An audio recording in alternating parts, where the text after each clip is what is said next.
Hello, this is a match for J17, MiesvanderRoll versus Nerilika.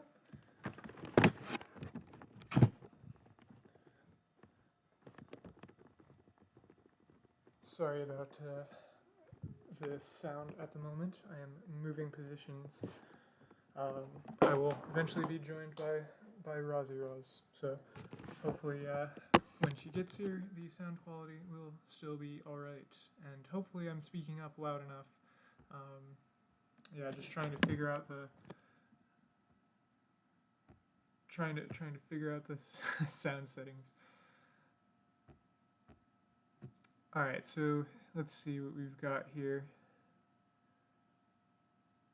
So we've got plenty of village with well, I mean maybe not plenty, but university.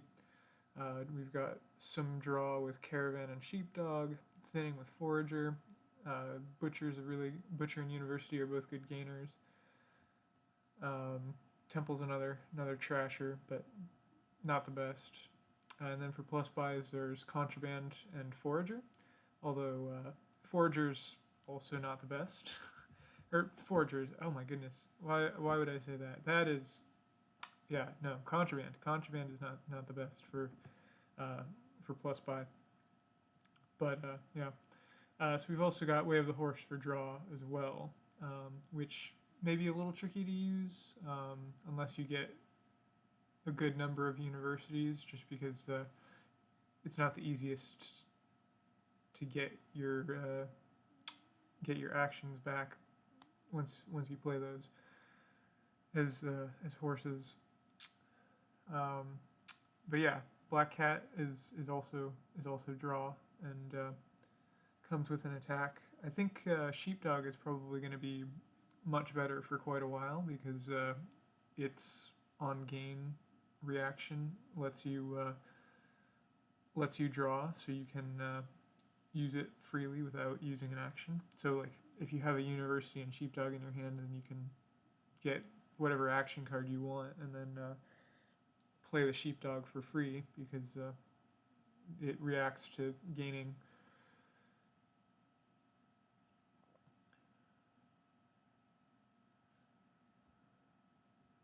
So the opens here: forager, potion, and caravan.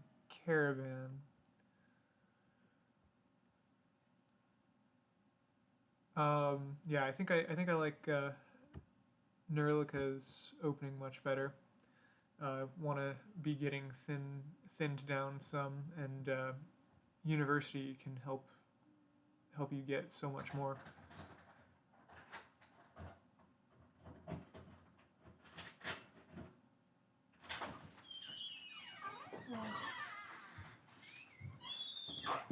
But yeah, already able to get a university, get some stuff trashed.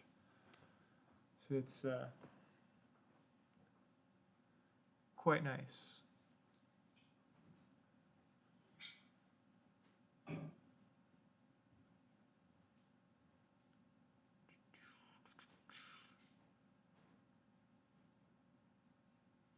Yeah, I think I would want a silver as well, just to try to be hitting 5 a little bit more consistently. Because I think it would be quite helpful to have a butcher on hand. Try to save the forager for coppers, and then turn estates into better cards rather than just trash them.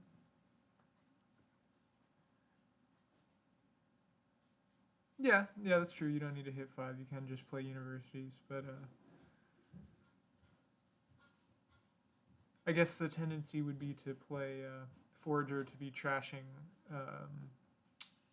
estates first, and I think maybe it would be better to have a permanent card replacing that rather than just trash the estate. But it all works out quite well.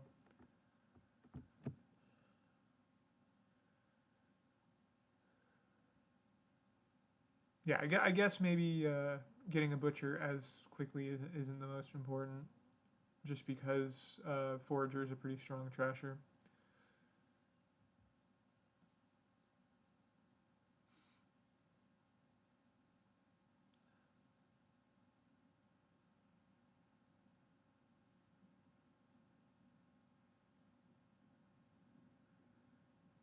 But yeah, after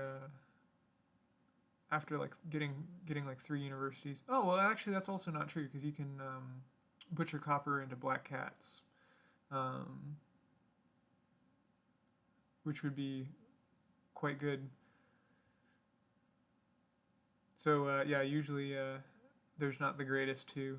And I'd rather have sheepdogs than a lot of black cats, especially in the beginning. Um, but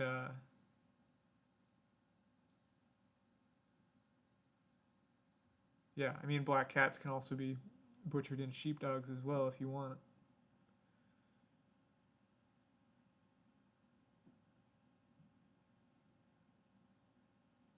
But yeah, it's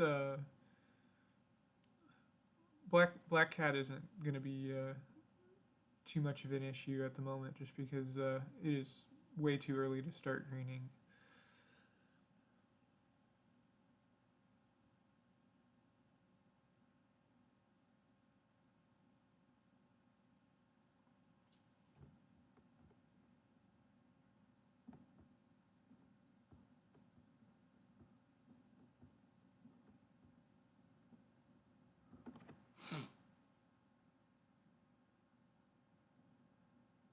Uh,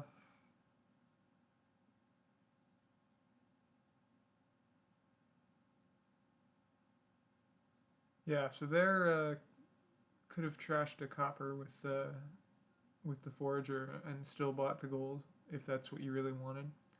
Um,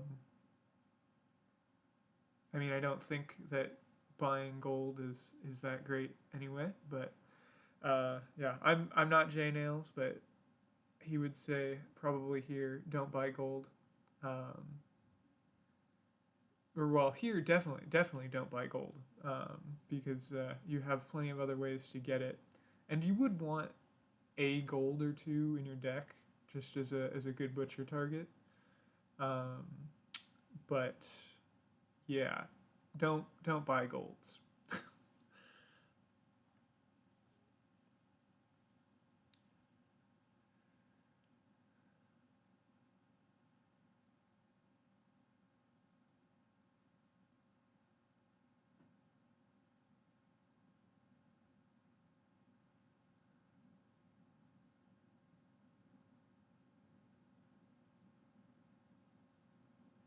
So here I think turn the estate into a sheepdog and then get a university would be good.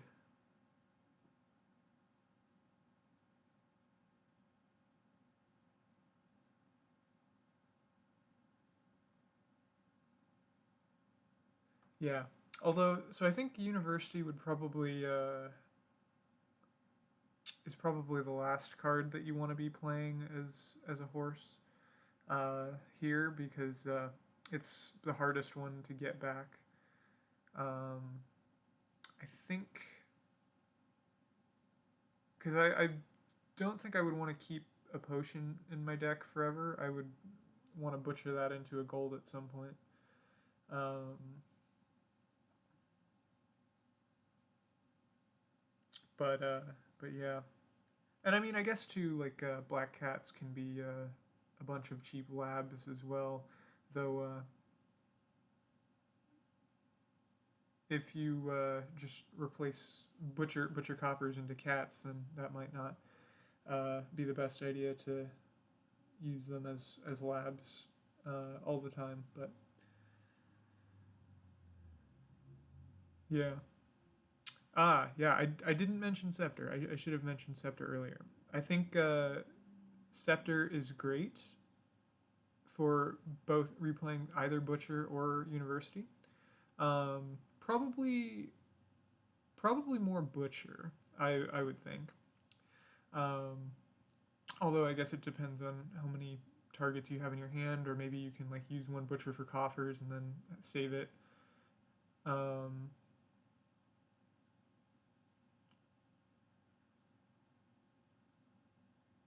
But yeah, Scepter's a good card, and I think they should definitely have some Scepters and some Butchers at that point. Um, so yeah, so what playing Sheepdog as a horse? I think they probably shouldn't have done that. I don't think you would want to have triggered that shuffle necessarily. Um, but yeah, that's just me. I'm very overcautious on shuffle triggers, so I think I just wouldn't have reacted with that Sheepdog at all in that situation.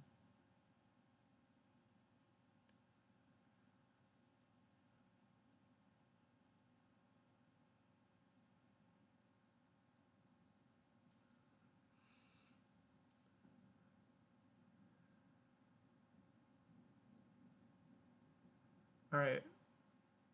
Yeah, definitely turn this estate into a Sheepdog. Sheepdogs are quite good.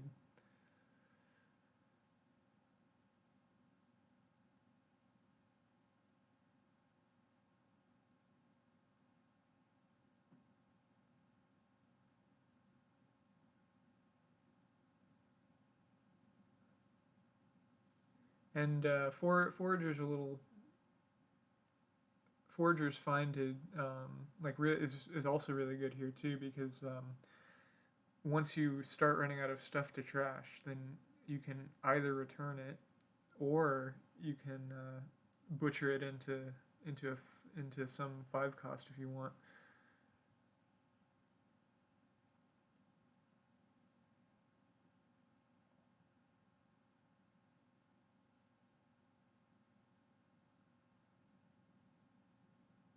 So with this much money and a potion,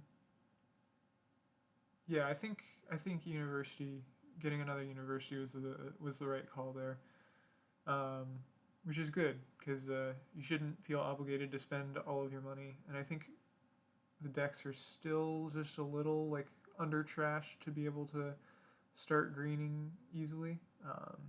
Mies Mies definitely has enough money, that's for sure, but I think it's a few too many golds too early.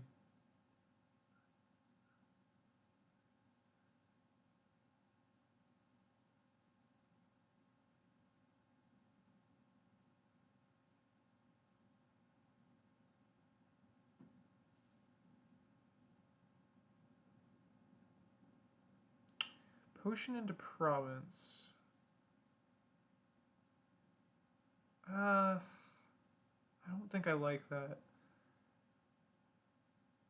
Kind of a waste of coffers, but I mean it does save the step of like it is the same as butchering a gold into a province, just in one step. But I think I think it's still a little bit early for Nerilika to be greening anyway.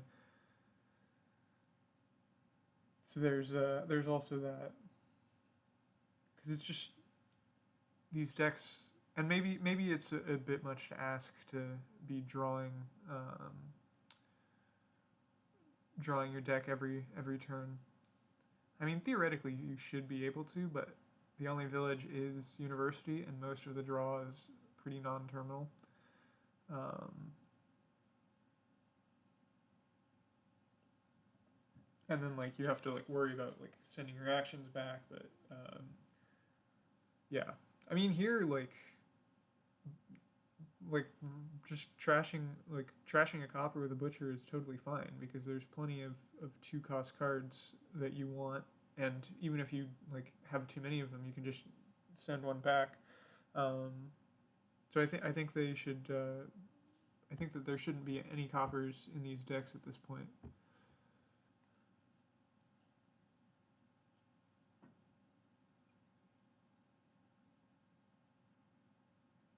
Especially with the number of butchers that have been gained.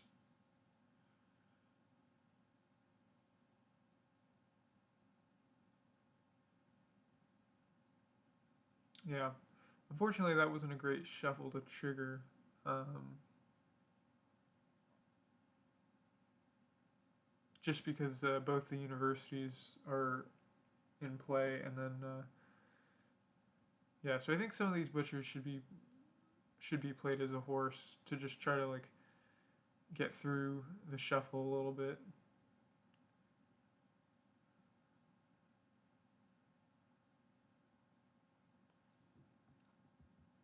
Maybe it's not terrible. There's 2 caravans coming in, 2 caravans in hand.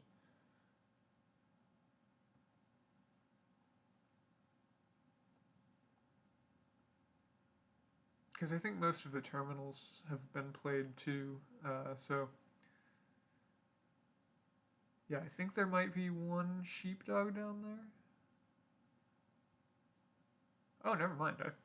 I didn't realize Nerilika had 3 universities.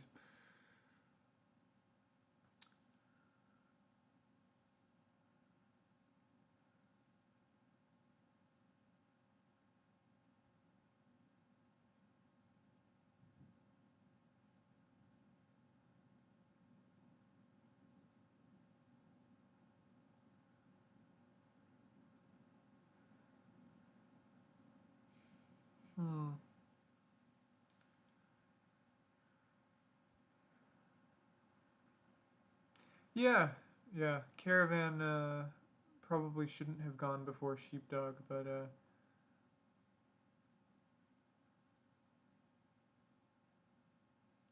it is one of the shinier cards, technically, I guess you could say, because it's orange instead of blue. But yeah, no, I think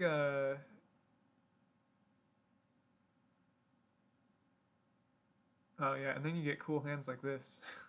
um, but yeah, no, I think the sheepdog should be empty by now, because there's so much free draw you could do.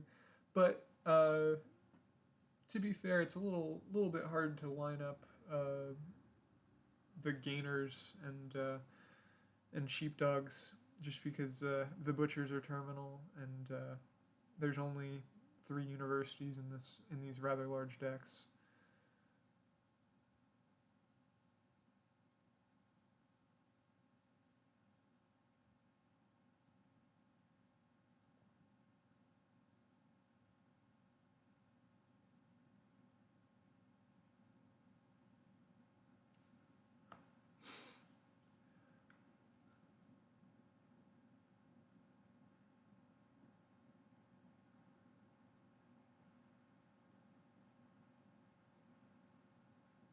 Yeah.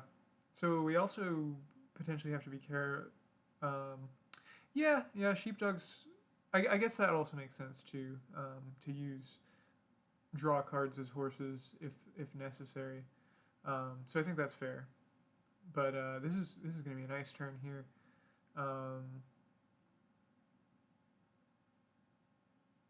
There's a potential to pile out here, I think.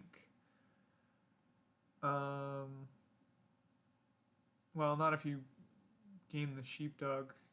Yeah, because... Oh, never mind. Black hats.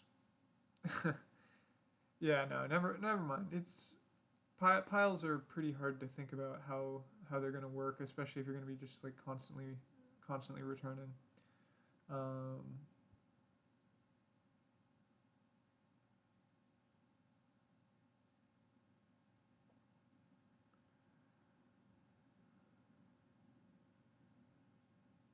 Let's see. Are piles possible? Because you can butcher black cat into sheepdog. Butcher butchers into sheepdog, or butcher butchers into butchers, and then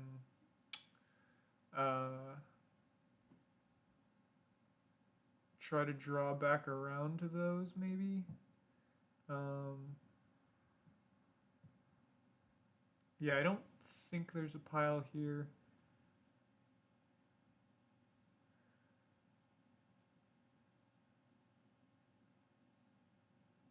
Yeah, I mean it's definitely possible. Like I think like play these if you play these black cats as horses. Um, okay, so you've got 4 butcher plays. I'm just trying to think like how you end up with enough money to buy the last few things.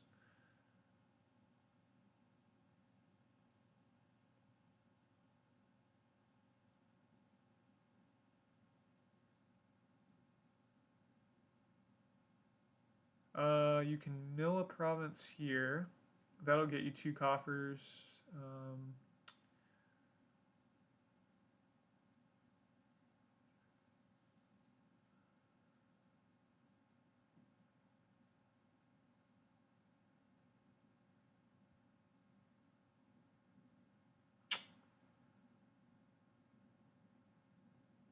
I think you want to go at least to the end of the shuffle. So play the black cat there. Okay.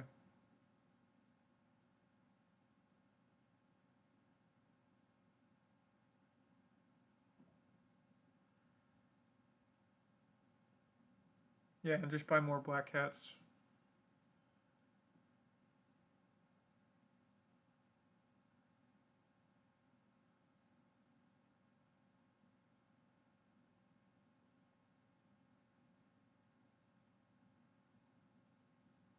Huh. Okay, so Mies went for a contraband.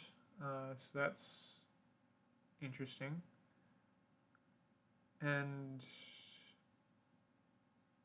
yeah, I guess they have to if they want to play try to get a province.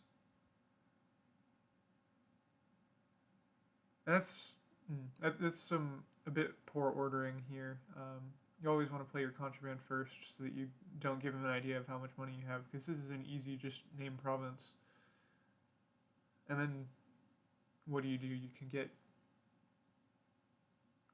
Butcher and Black Cat, but or anything, but you need to score, and at this point in the game, just naming province is the best way to keep them down.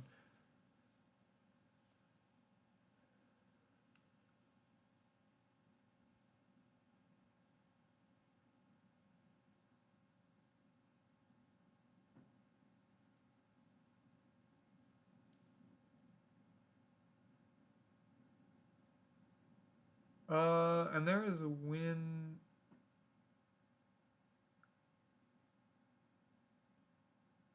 Almost in hand. Play a butcher as a horse. See if you can. Oh, yep. Now wins in hand. Because you can just mill these 3 provinces.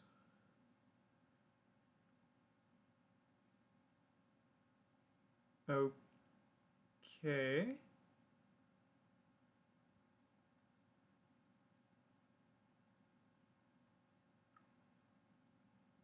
You can just trash a province. Okay. Alright, never mind then.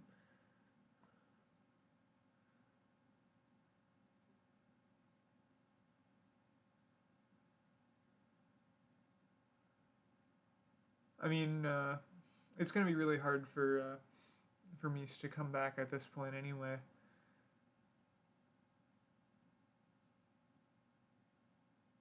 Because they need 2 provinces and 3 duchies. Or even with temple points, yeah, like 2 provinces, 3 duchies. They can get rid of some of these curses, potentially. Maybe only 1.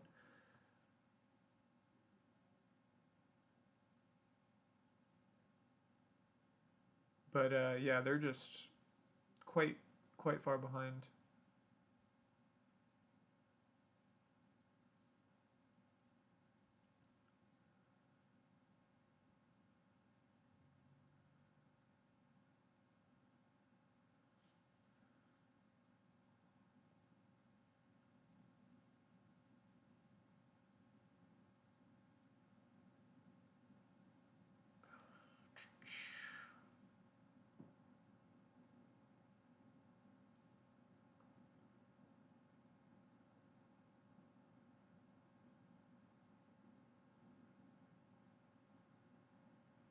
Alright, and I believe this is a win in hand?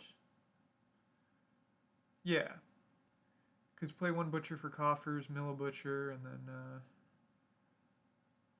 Or you can just mill 2 provinces here.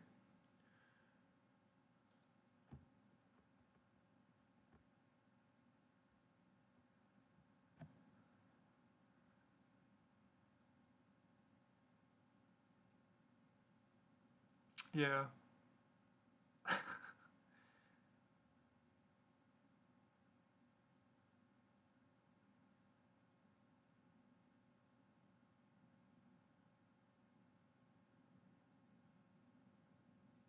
So pro tip, provinces are also very good butcher targets, especially if you're in very far in the lead. But you could go a death by 1,000 cuts kind of ending too, with these black cats and probably eventual pile out.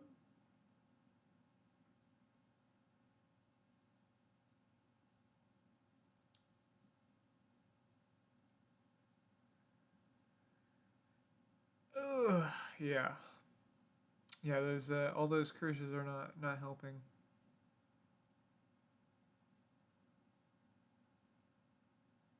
So now, if you wanted, you could end on butcher, butcher and curses.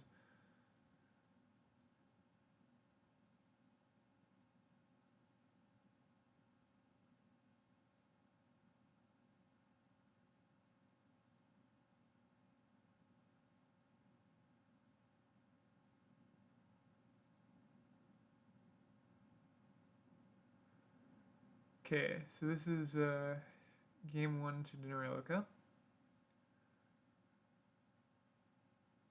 And I guess if you want to maximize points, trash a butcher into a duchy. But yeah, I think that was pretty well played. But you could definitely be a more aggressive on the butcher plays.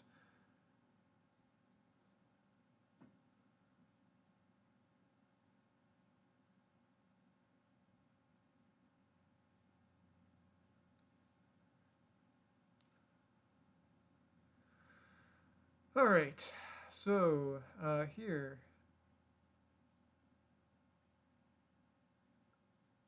we have a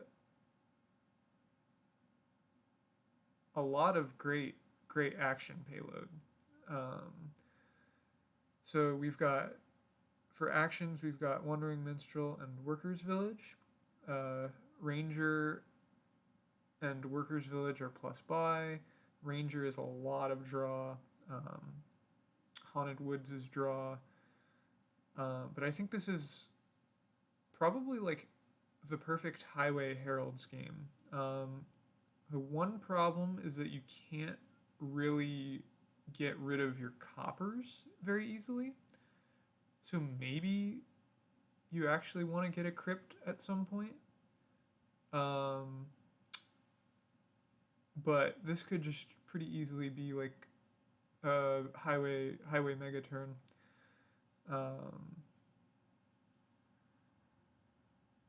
Yeah, you've got basically unlimited actions.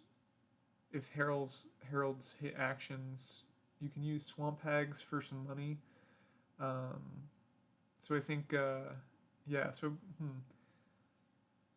oh, this is kind of tough because I don't know what I want here.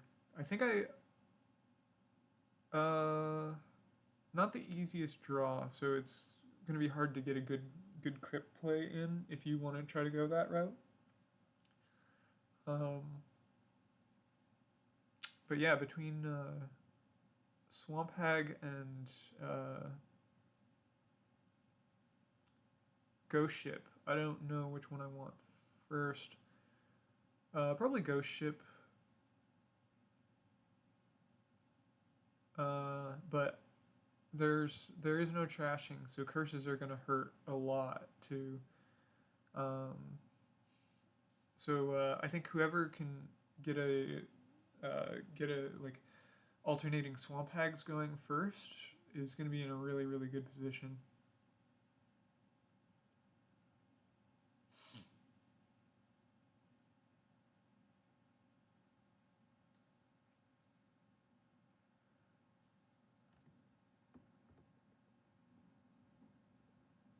Okay, so we've got a silver workers village and swamp hag nothing opening. Yeah, here I think playing optimally, you do not want to get many treasures at all. One silver maybe to be hitting fives somewhat earlier, but you want to get a lot of draw. You want to get a lot of actions. Um, yeah, I don't know. Maybe you even want to stop and get canal on the way, although that seems kind of like a waste just given highways. Um, but highways are only really good if you can play them very consistently. So it is a little bit hard to get heralds and workers' villages and whatnot.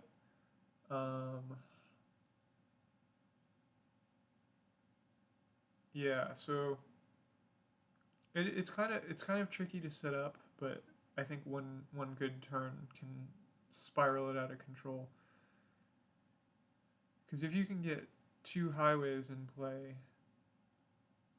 and have like three buys, then you're in a good position to get two more highways, and then it just explodes from there.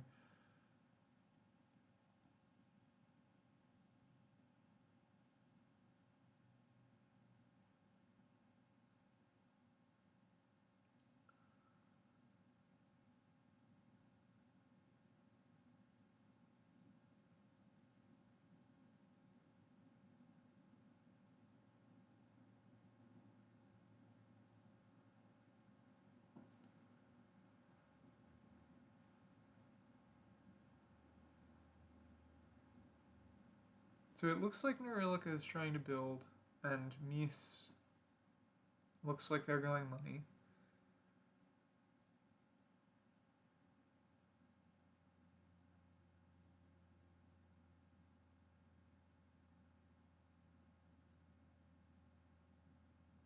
Yeah, so another downside of this Herald, maybe that is just going to be way slower than money, um, because yeah, it is just really not easy to get stuff into play for heralds to work, and then heralds work when there's a lot of heralds or like high action density. So yeah, it's just all around kind of a tricky build. But if it can be pulled off in time, all it takes is one good turn, and then it will beat money. And actually, you could probably just well, no, I don't know if you could pile.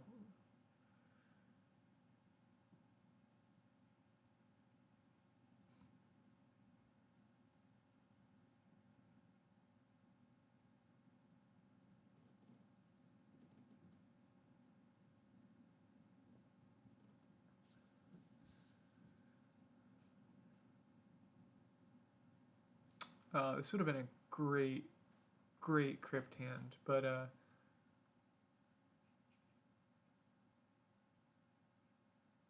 Swamp Hag Workers Village, I guess that's okay. I kind of want to get started on heralds, and I think Canal is going to be very helpful. So it probably was a good buy, but maybe that just means that this was too hard of a build to pull off. Um, yeah, I think if you're gonna try to build for that, you basically need crypts just because there's so many other herald stop cards anyway. Um, but yeah, so it looks like they're just gonna go a bit more like sloggy swamp hag type stuff.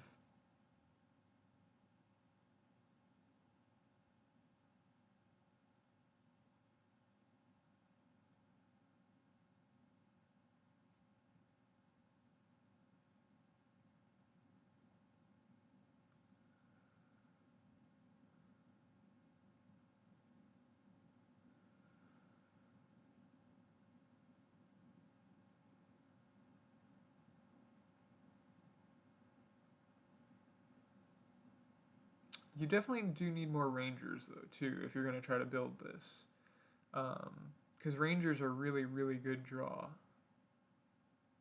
But they work best if you can play them kind of constantly.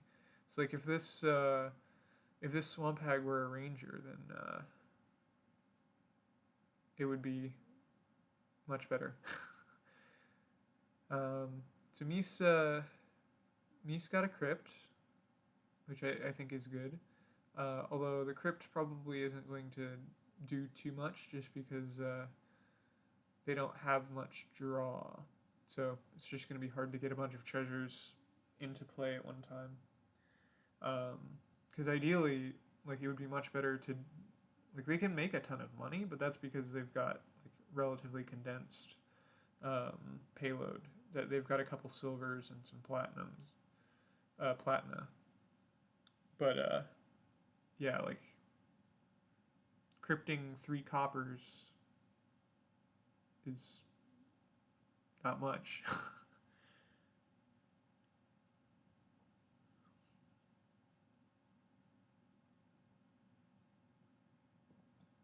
Yeah, so this would be a great crypt hand. So I think here is where you commit to building or not. Yeah, they didn't switch turn order, and I can ping them about that, or I guess, yeah. Okay, yeah, yeah. That's a bit rough there. Um,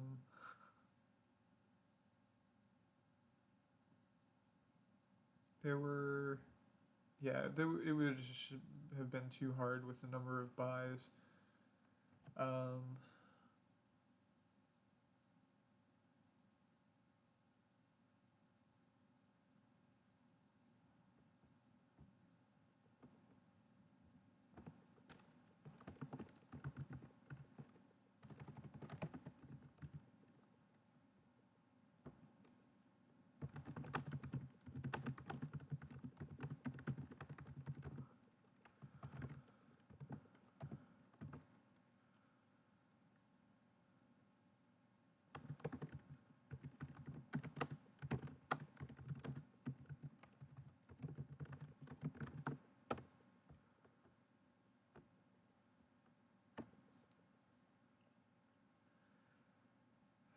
yeah, and Ghost Ship is just brutal here as well.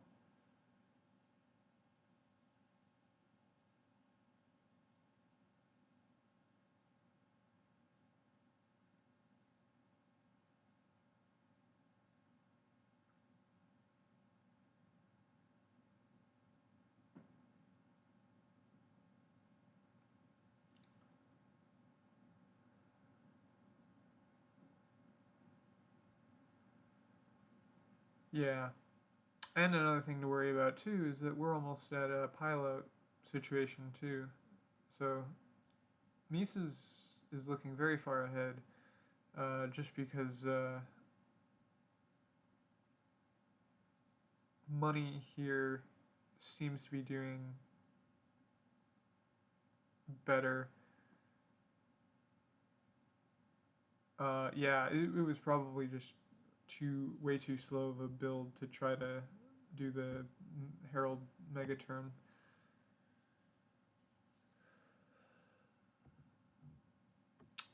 Yeah, you can dream, but it doesn't always work.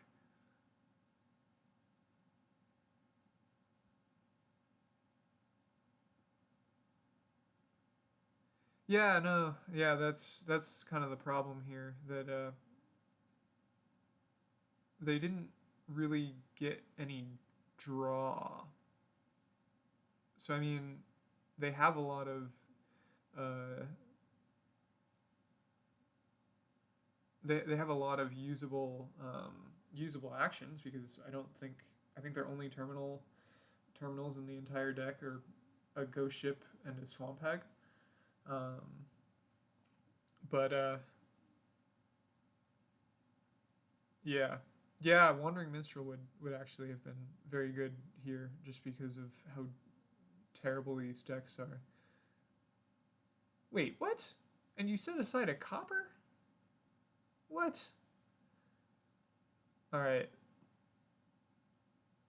Somebody needs to get J Nails in here to teach these people how to play crypts properly. I mean, most people would probably say that this is that crypt is not great like usual.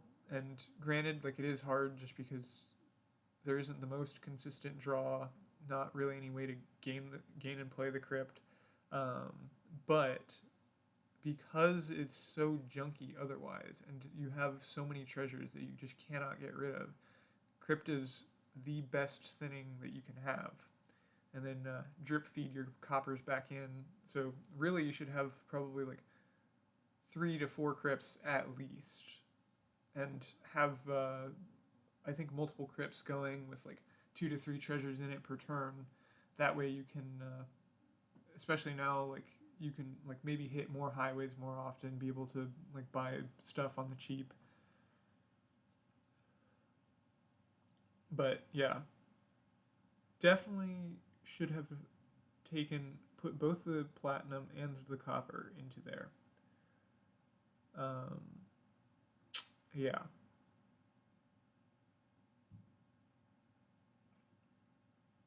So if Mies isn't careful, Nerilika can just take this back. Because right now this is colony and maybe an estate even too. Because there's a lot of really dangerously low piles.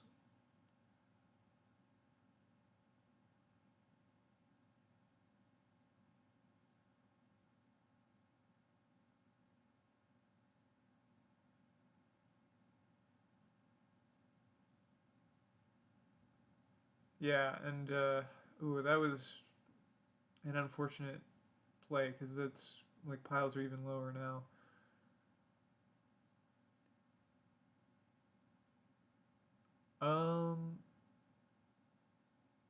I think here you still do want to be scoring kind of as much as you can, so maybe this should be a duchy.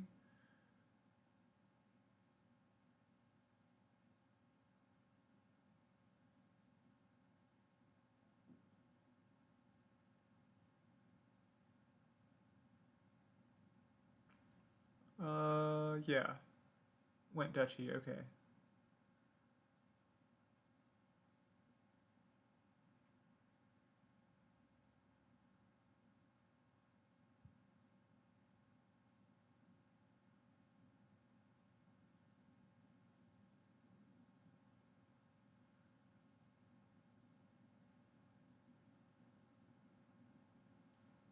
Yeah, that was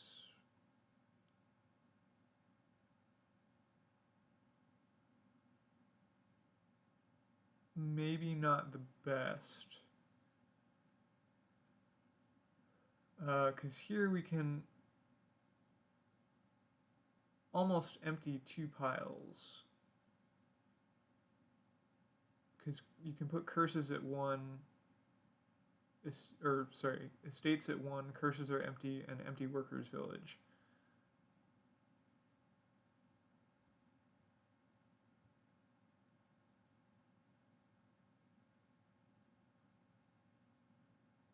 And that gives you a 10-point lead, so they have to be able to colony. Yeah.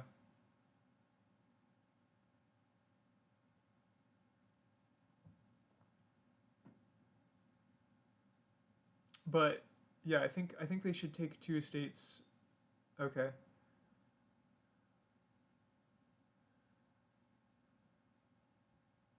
Either way, it's putting things kind of out of reach.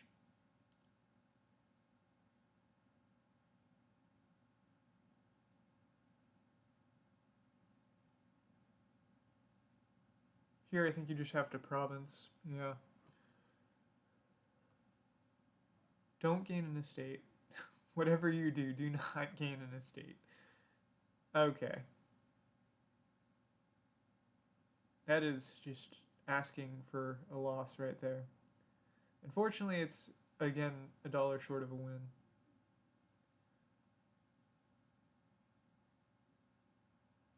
But, oh, nope. That is an interesting play there. Should have taken the last estate, because then that would force province plus. And now Mies can take province and last estate. I don't know if you should do that. You should. I don't think you.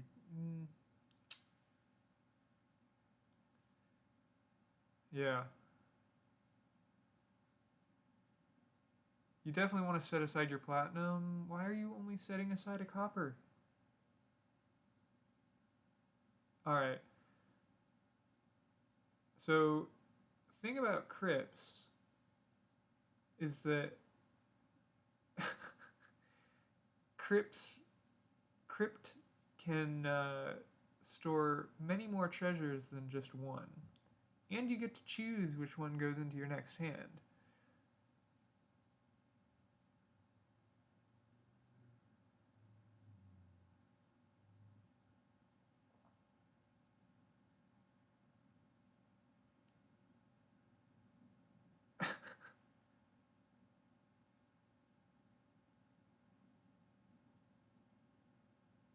Dollar short of a province.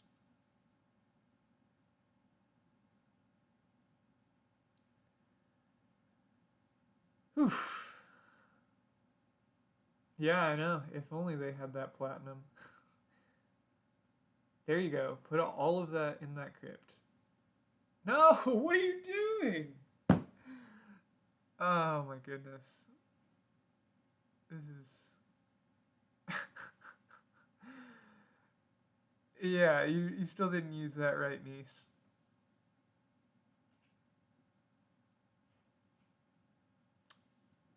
Yeah.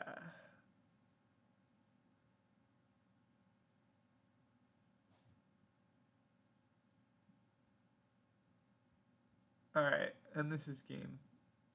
If you see it, please see it. Workers' Village.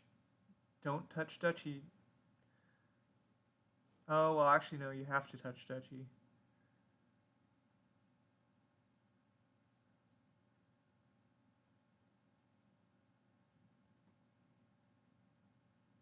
Yeah, you gotta take a Duchy. Oh, don't.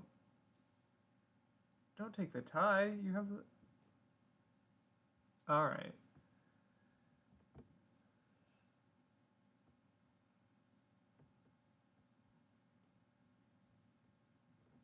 Yeah.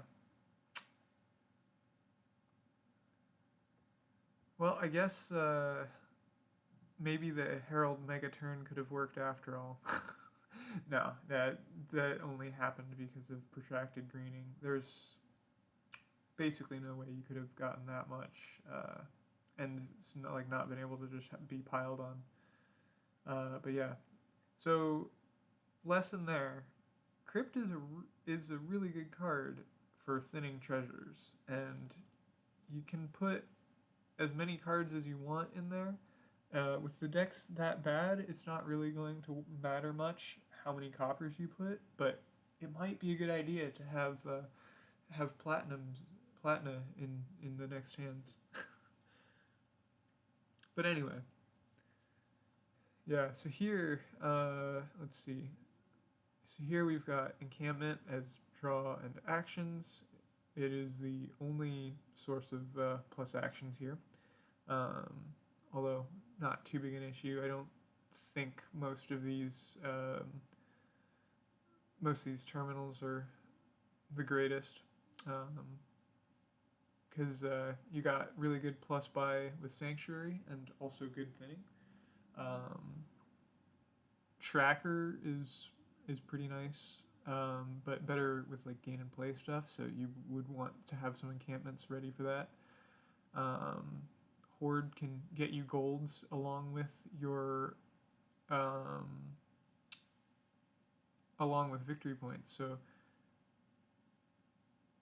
maybe it won't be a terrible idea to, after you have some like maybe one or two sanctuaries and are very thin, to like have a horde and buy an estate or something, like buy an estate and encampment. so that you can get a gold and encampment together in the same hand, or well, not same hand guaranteed. Or you can get gold from skulks. That too. Um, but yeah, like that also means like having the skulk as well, which I guess isn't the worst thing in the world.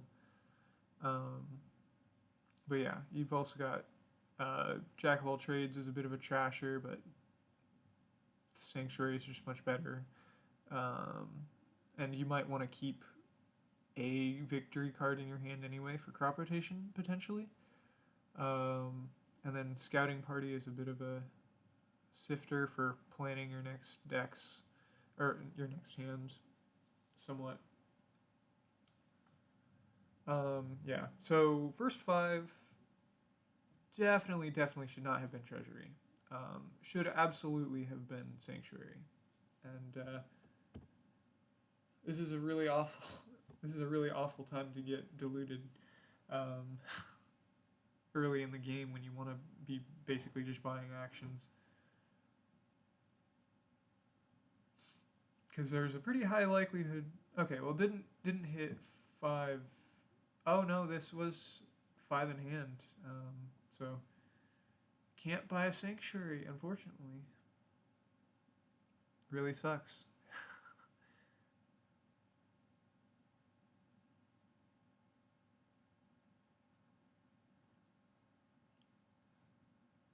But yeah,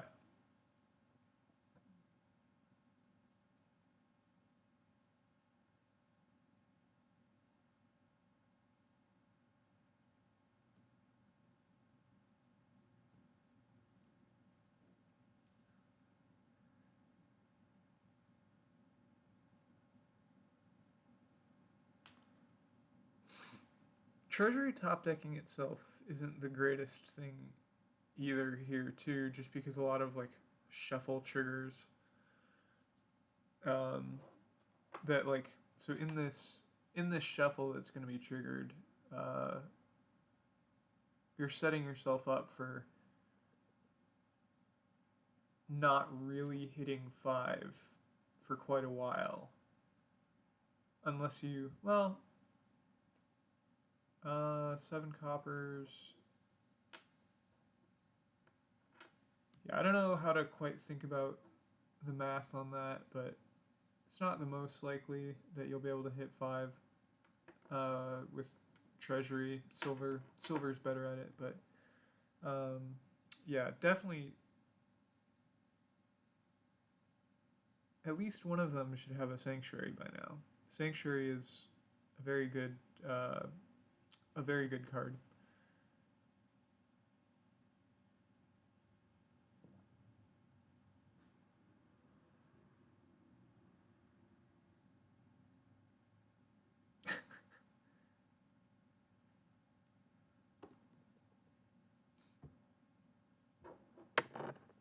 Hello, sorry, I was not expecting a Zoom call to take so long. Oh, hello. Yeah, that's no problem at all. Um, they sad that you still have to be doing it this long though, but yeah, man. So currently the score is 1.5, 0.5 nerilika. There was and yeah, so Mies is maybe going to be going first the next two because Nerilika played first these. So this is game three here. Um, yeah, neither of them has a sanctuary yet, which I think is a big mistake. Yeah, on this board, I think you definitely want a sanctuary. I mean, maybe you could get away with a jack, but probably not. I don't really want the silvers. I mean, sanctuary is just such a good card that like there's not really a downside to having two or three. um, like I think like I don't want Jack here either because it's just worse at thinning than Sanctuary because it can't do anything about treasures. Yeah, I think it's pretty clear. Like, I want sanctuary as my first fiver Yeah. before the cowards or golds. And it was sad too because Nerilika had a 5-2 and opened Treasury instead of Sanctuary. Yeah, that did not seem like a great decision to make.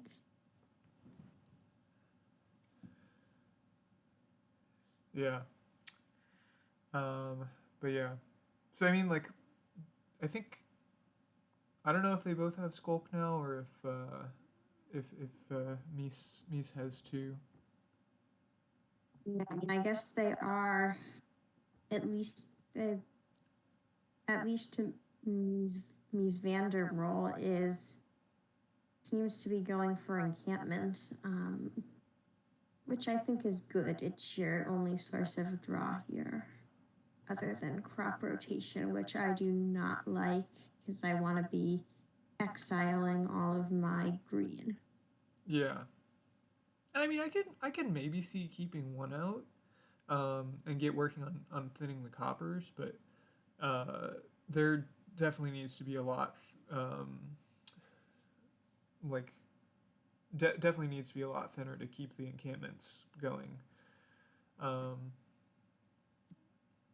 Yeah. Yeah. So Yeah, I so know, I guess sanctuary plunder here. or even just two sanctuaries, like maybe. Well, yeah. So the thing about like not wanting a plant. Okay. Yeah. I mean, I guess that's a way around it too, but Yeah, I think it's too early for green, and I want a sanctuary, at least one sanctuary in my deck first, so I can exile that green. yeah.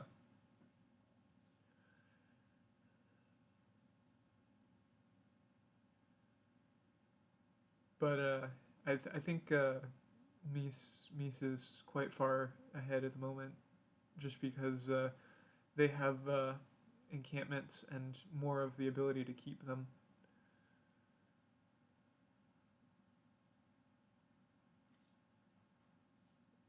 Yeah, I mean, like, it's not really that hard to get golds in this game, so I don't see any reason not to get a gold, or now you can get a plunder for even cheaper.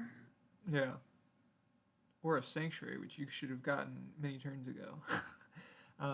Yeah, I think I mean, they're yeah, pro- I they're mean, at eyeing this point, I promising. want a sanctuary before the plunder. Yeah. Oh, and they had a duplicate on the mat. They could have gotten two sanctuaries for the price of one.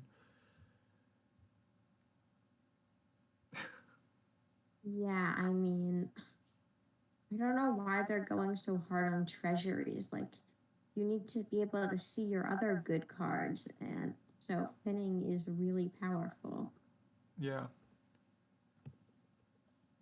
So I can't explain this as well as other people can, but thinning is also a form of draw because each card has like that doesn't have plus cards on it doesn't let you see any more of your deck. Like you need something else to do that.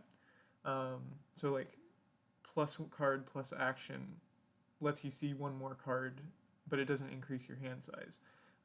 So like even just seeing different cards is still good. Like obviously you want to have as big hands as possible, but like you also want to be able to see other cards. And so the more cards you add that don't say plus card on them, the harder it is to see more of your deck at once. So it's just going to take longer to get through and see the good cards that you want to keep seeing. So getting rid of all of those stop cards, which here is like easily like you just want to get rid of, like get the treasures out of your hand, like keep a gold, maybe two, and a plunder for your encampments, but you definitely want to like not have this many treasures in the deck to be able to see encampments and draw your deck pretty much every turn.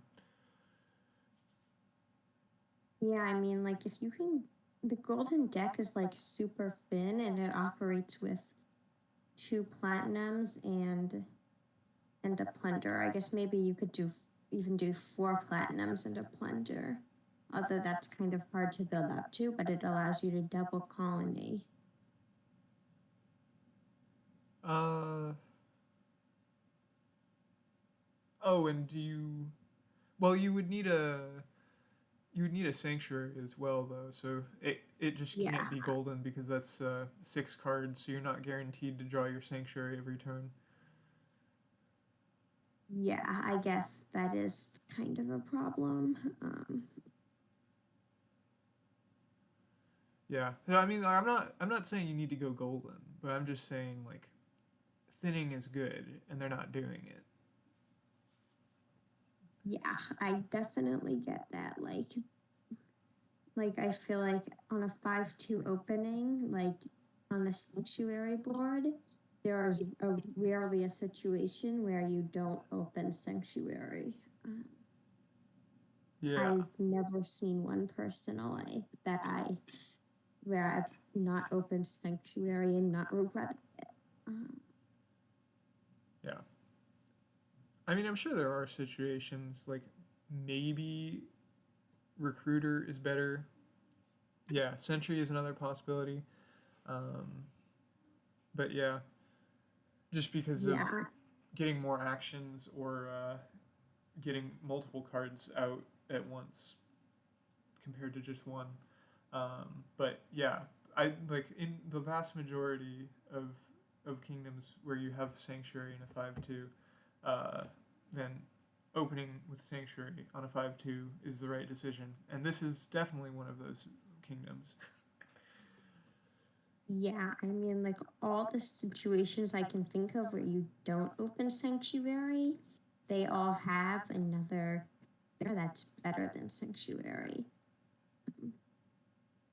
Like a really good attack that you need to get on early. But this board does not have either of those, so you go sanctuary. Yeah.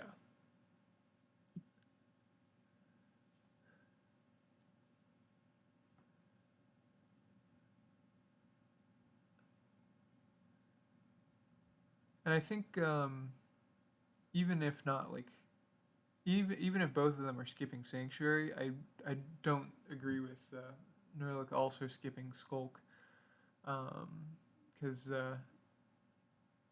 some of these hexes kind of hurt. Like miserable hurts. Nerilika got diluted, I think, turn 3. Um, so they hit 5 again, but couldn't. I mean, I think they might have bought a treasury anyway, because most of the time they haven't bought sanctuaries. But yeah, Yeah, so I think MiesvanderRoll finally got sanctuaries. Turn 14 is a little late. It's also greening than building. When you green, your deck becomes less consistent. So you want to like build up your deck and then be able to just green when you start greening. yeah, Like, yeah, I mean, in the vast majority of situations, there are some edge cases where like piles are running low and you need to protect yourself, but we're nowhere near that yet. yeah, and yeah, misery's not usually a hex that really does matter, and in a colony game, even less than normal.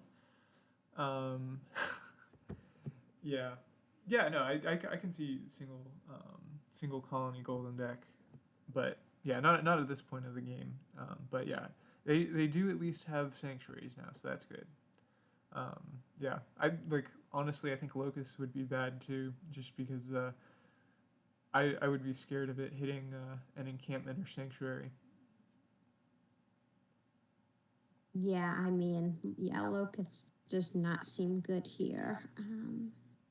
Yeah, and then grabbing, like hitting the platinum, because that like you lose 2 coins each shuffle. That isn't great, especially when you're behind points wise. double province and ignore colonies. That could work. Yeah, I mean, 3 that's more platina and a points gold. per turn. Yeah, I mean, that's like you get 3 platinums and then you keep a copper, or maybe you get like a plunder instead Yeah, of a copper. yeah. For your Plunder would probably enchantment. be better, but yeah, 3 platina and plunder, 3 platina gold, and 2 sanctuaries. That should be golden, right? Because you can, you're guaranteed to have it 1 sanctuary in your hand. Well, I guess you could also,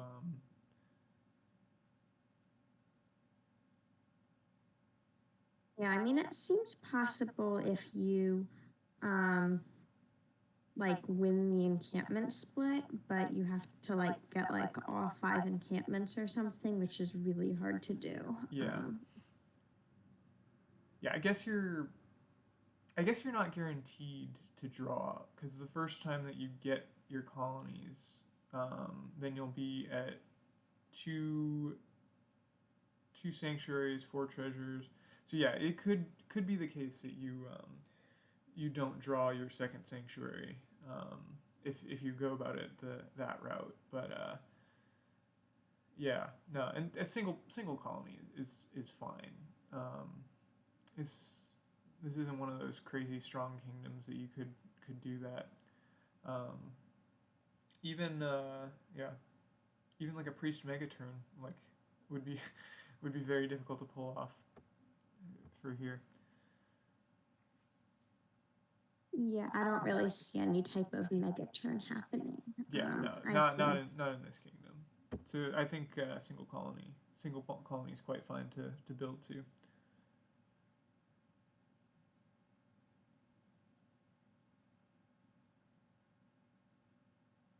Okay, all right, cool. So then they got the player order situation figured out too. yep, that's great. Yeah, so now Neural Nerilika. I don't know if I'm pronouncing it right, but whatever, finally gets a colony. Yeah, so I mean, that's pretty good given that they were behind. I feel like they are starting to catch up. They have a lot more of the plunders, so that helps somewhat. Because if you can play even 3 plunders a turn to your opponent's 2, then you do have time to catch up over over the course of the game. Yeah, I don't know why Mies has so many terminals. They just were getting a lot of them at the beginning. I think at this point, like, maybe exile some of those trackers. You don't need 3 trackers. Okay, well, exiling a copper is also good. But just getting to getting to the point of stop cards. Tracker is also a stop card. So a tracker is usually better than a copper, but not by much. And yeah, and it's pretty edge case where you would want more than 1 tracker, especially with limited actions to support them.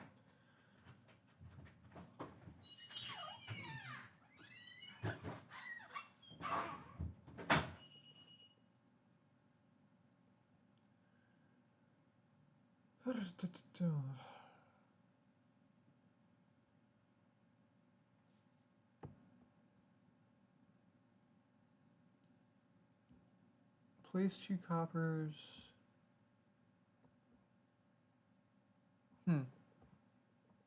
Interesting buying crop rotation at this point in the game. I guess it's fine. Yeah, I mean, with Sanctuary, you should never really need crop rotation. Yeah. You should be exiling your green. Yeah, but I mean, at least to getting thinner to find the green more consistently would certainly help.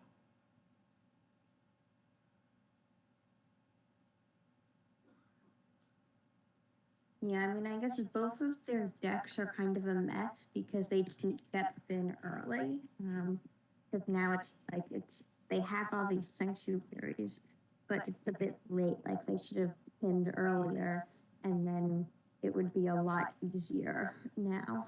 Yeah. The the horde. I liked it at first, but I would have also like maybe I would have gotten like one horde just to get like early turn like get an estate and sanctuary. I don't know if that's a terrible idea, but like get an estate and not sanctuary, have an have a sanctuary, get an estate and encampment so that I can get an encampment and gold into my deck at the same time. And then after that, I'd probably exile the horde, like first chance I got, or use it and just try to get rid of it before buying green again with it in play. But um, that was something I would have considered early on. But again, like with a sanctuary and some thinning.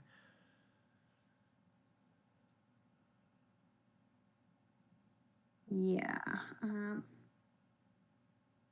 So now, yeah, MiesvanderRoll is going for provinces. I mean, that's all they can do because, like, they were greening early and then they started building again. And I feel like their deck is just, it might have started out in better condition, but it ended up worse. And now it's starting to show.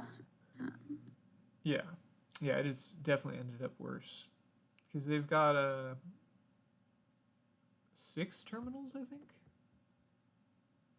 Oh, they exiled one Skulk, so that's good. yeah.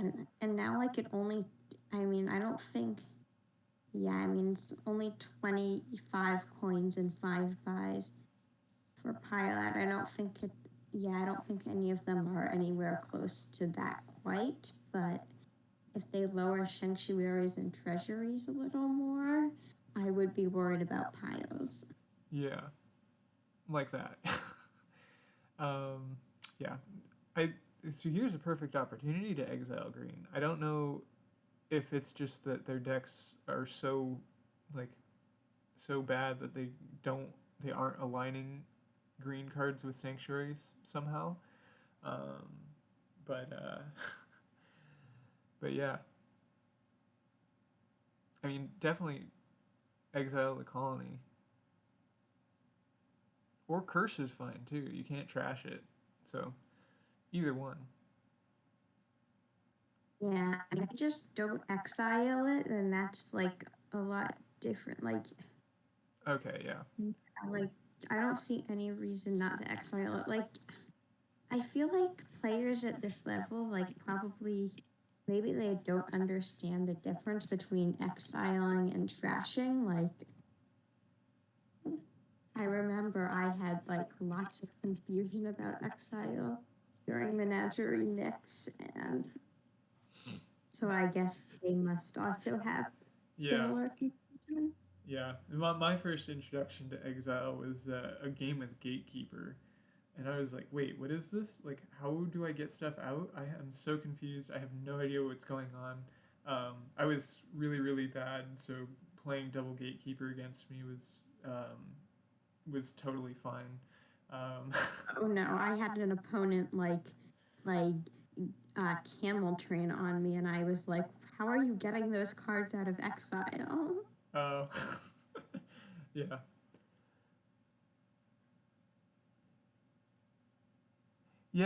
yeah. I mean, yeah, the mat. It took me a while to actually even find out about like the mats in the first place. Um, it'd be nice, yeah, if they put like a little like graphic or something on them, and then like I don't know. I don't know much about web design, and I also uh, am am very grateful for the people that work as hard as they do to keep the site up and running. But but yeah, I mean yeah, the like some indication of the mats would be nice because I like took a while to figure that out.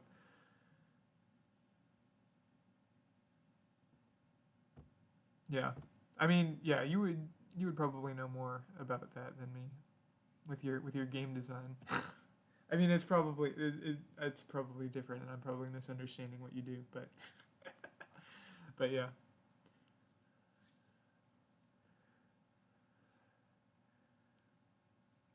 Yeah. Yeah. So yeah, exiling. If you don't happen to understand it, the cards that you have in exile are yours. Like they still count. Points are totally fine to be exiled and should be exiled before coppers.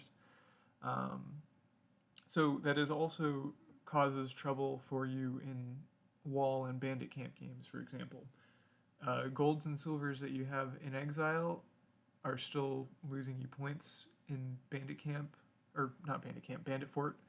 And wall exiled cards still count as cards over the 15 that you start losing points for. So that's something to keep in mind, that it is still in your deck, but not like in your deck that it'll get in the way of things. Like you still own it, but it's out of sight, out of mind.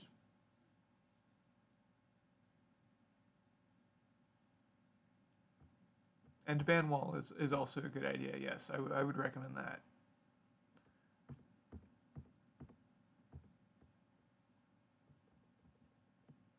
Bandit Fort is fine. I'm okay with Bandit Fort, but I don't like wall.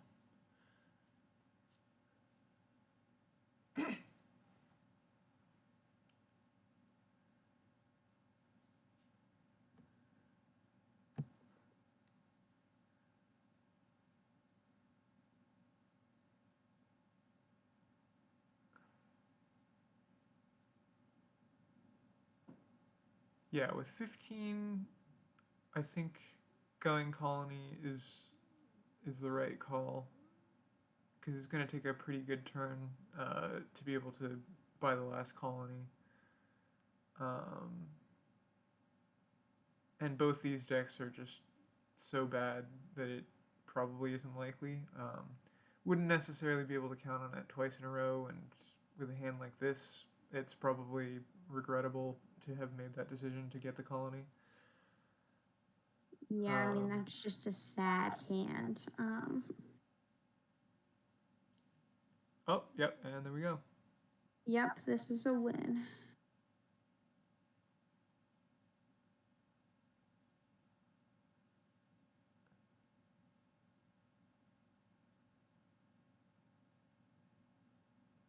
There we go. Okay. I was worried Yep. they would double province for a second. Yeah. Yeah, I feel like if they double province, then that would really be something. Yeah. Because, like, colony duchy is actually, like, the same number of points as, or the same number of cards as double province, but it is worth more points. Yeah. Yeah, I mean, it's only one more point, but it's still better in that situation. Yeah. Yeah. And also, Halo Andy, this was a long game. The other one was the one right before it was long as well. A sad slog. Swamp Hags ruining things and just too slow. It could have been really good because it had heralds, tons of actions, tons of buy, and highway. But then it was just no like good way to gain $4 cards, and those were the cheapest. So the build would have just been way too slow against money. I think. I don't know, like if it was built as efficiently as it could have been. But yeah, there was also no trashing too, so it made it weird. But yeah, it was an interesting board. No, DZ, this is not Renaissance Mix. This is just a league match. And yeah, Renaissance Mix is over. Naismith destroyed it. I think. Yeah, I don't know what his record was, but I think he lost one game over the entire tournament. Yeah, that's impressive. 29-1. Wow. Yeah, so I mean, now we just need to hope that like the players will understand villagers. I mean, those are simpler than exile at least. I don't remember if they had. And I mean, they clearly know how projects work from last game. Yeah. So, yeah, I mean, this is a nice board. Like, you have Catacombs and Recruiter for draw. I mean, well, I guess Recruiter doesn't actually increase your hand size, so it's mostly a thinner, but Recruiter's a nice thinner. Catacombs is great. You have village support for it.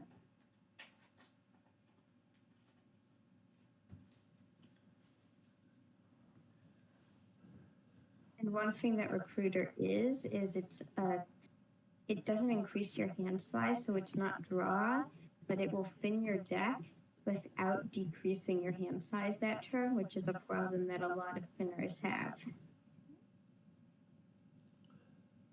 Yeah.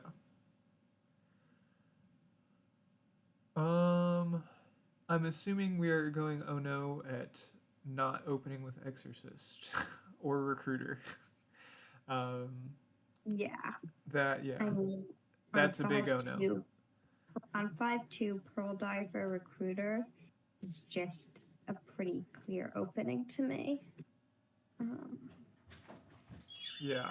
Like, I kind of need to, like, ideally Recruiter, but like if I don't hit 5 in my opening, I'm going for Exorcist. Yeah. Like, you just need a trasher early. Yeah, and Exorcist is great. Like, Yeah. I would love to have some imps as well. Yeah. I mean, I'd probably end up recruiting the Exorcist eventually. Oh yeah.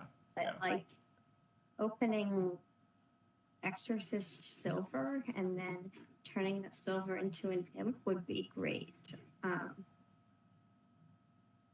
Although I guess I feel like it won't take very long to start drawing your deck here with Catacombs. Yeah. Between the villagers and the will-o-wisps and imps, I don't know. Probably be better to have some will-o-wisps and imps than villagers, honestly. But it is justifiably a little bit tricky to do. What's it called? Have competing trashers. So when Recruiter and Scrap are on the board, both of them are.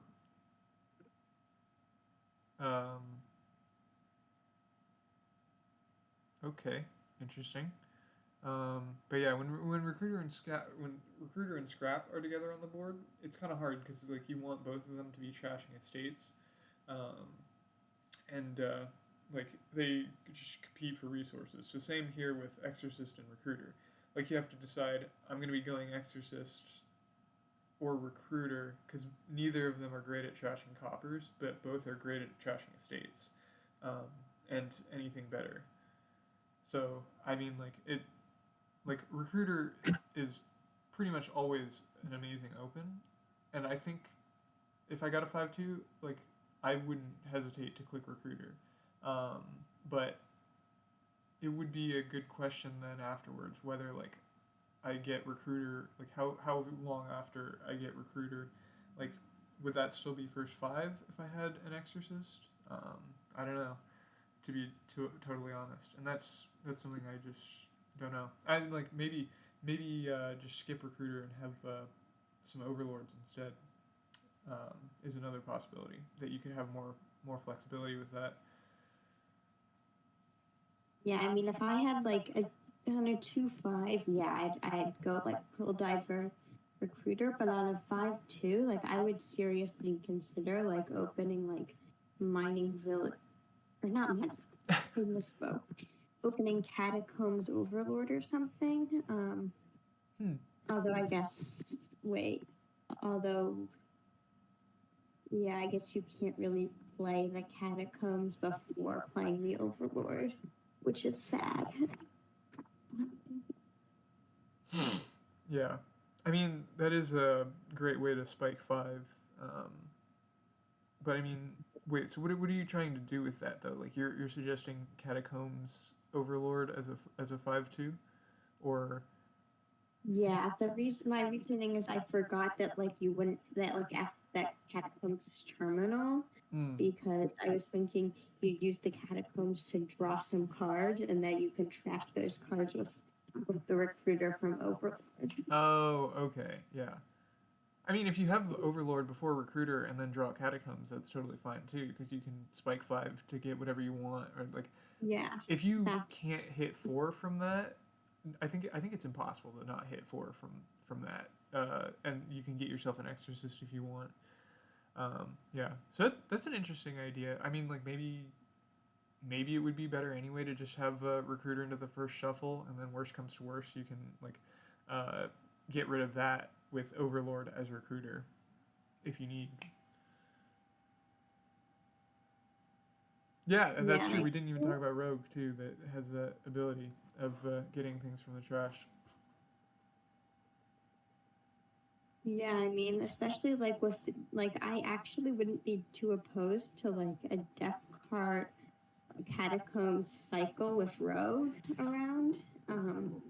You can just like play your death card, trash your catacombs, gain something, and then and then you take your catacombs back with Rogue. Although that would be a bit tricky to set up.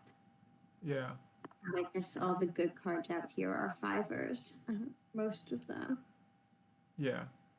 I mean, it doesn't seem too much of a problem. Like you just kind of need to draw back around and make sure you've got a rogue in hand, or the ability to get that. Yeah, yeah. All the wisps sounds like it would be great because I do think that Death Cart is is decent here, better than normal, for not having ways to deal with the extra runes that you get. Um, but yeah, it is certainly too early. Want to get rid of the. I'd want to get rid of the coppers. And I mean, yeah, I mean it's not a great, and you don't need money either. But it is a way of getting actions uh, unmasked for Vineyard. Although, yeah, that's maybe something you want to do carefully at the end if there's a pile out or like pile pressure from ruins. Yeah, and you can do Overlord as Death Cart instead, so you don't have to get the ruins.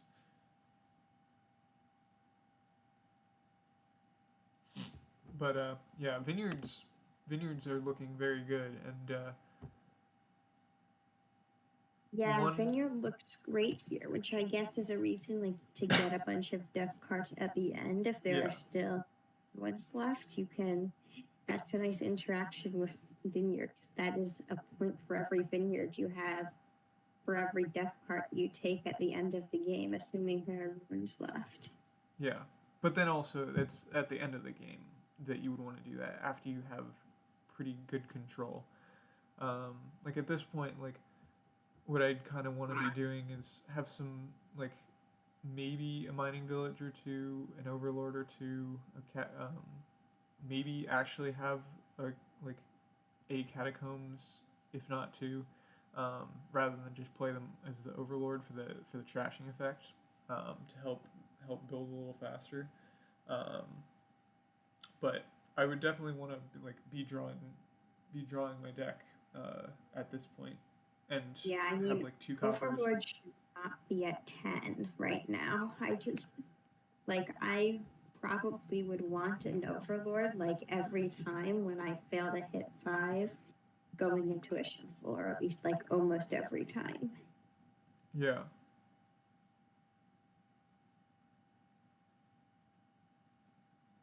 Yeah, I mean, Rogue at 10 when with Death Card around, I agree. That seems kind of fun. and catacombs is a really good draw card too. Like I like it as a smithy variant because you can see up to 6 cards of your deck and have some more control over what you draw, which is great here with how bad these decks are getting because of the death cards being taken too early. Yeah, and Catacombs is also the only draw in the supply. Yeah, yeah, no, and you should definitely have a lot of draw from recruiters as well. Oh, because you can alpha go because you can gain stuff that you trash with Def Cart using Rogue.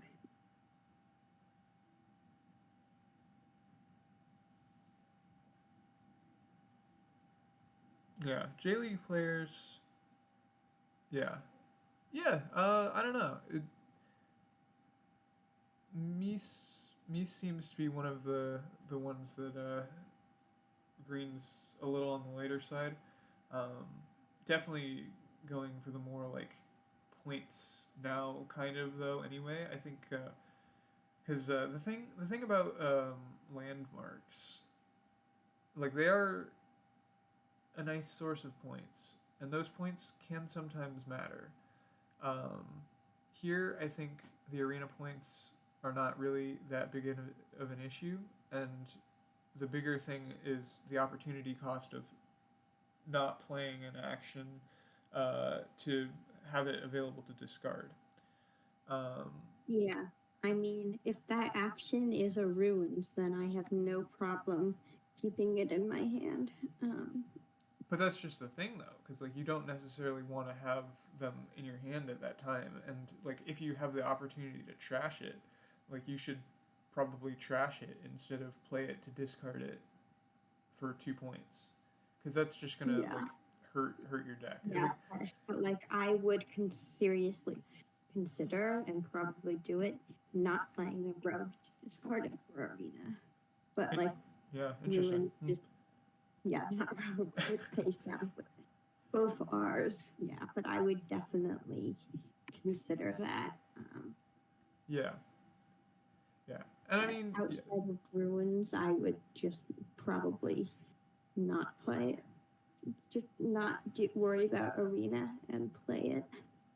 yeah, and I mean, like it's totally fine. Like if you like somehow ended up with like terminal, like this isn't a board really where you should end up with terminal collision in turn 3 or turn 4, um, just because recruiter can help deal with that. But um, if you, in boards that you do have terminal collision, then that's great. Like choose one of your cards to play and then discard the other one. So it's a benefit there, but you shouldn't play you shouldn't play for the arena points. Like you shouldn't not play an action, like end your turn prematurely to do that. Like if it's like if you have a good reason to stop playing and you have actions left over to be able to discard, then that's fine. Like if you don't want to trigger a shuffle that you know is going to be bad, or something like that, then that's a good reason to discard for arena. But otherwise, like yeah, you don't want to just not play actions to discard, because you got to think it's just how you got to think about building. Like it's harder to build if you're permanent, like if you're cutting yourself short, and that can have big downstream effects later in the game. Yeah, looks like MiesvanderRoll had their power go out. Oh yeah, yeah, didn't even notice that. We'll see if they end up playing again.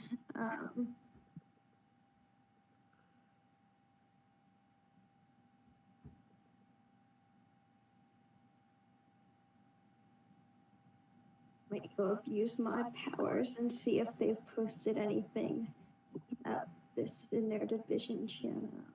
Looks like they have not.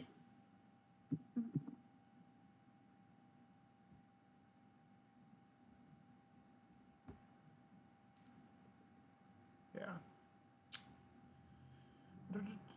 To all right. What's going on in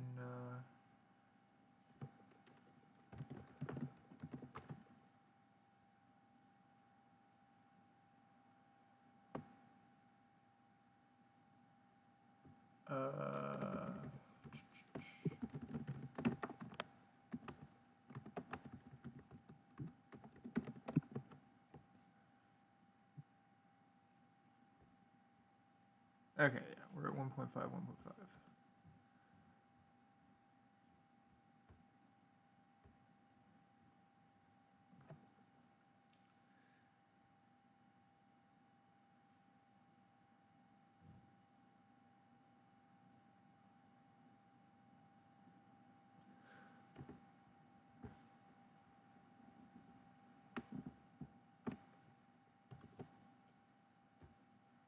Yeah, so I'm just curious about like what the players are doing about power going out.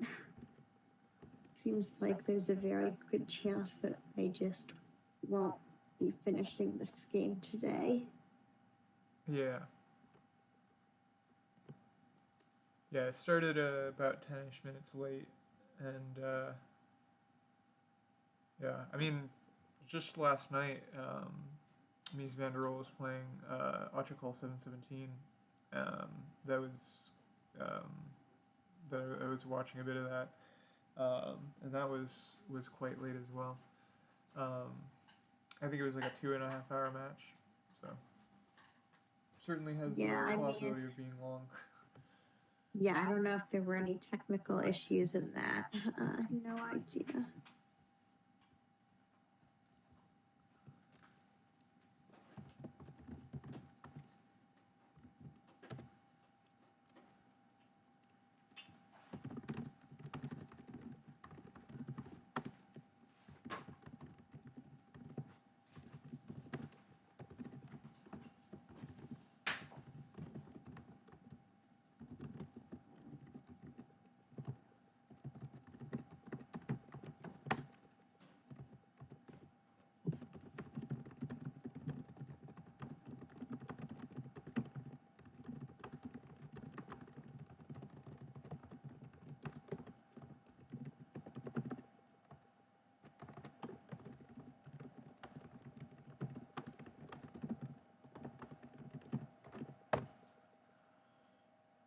Yeah. So I just posted the kingdom for game 2. Um,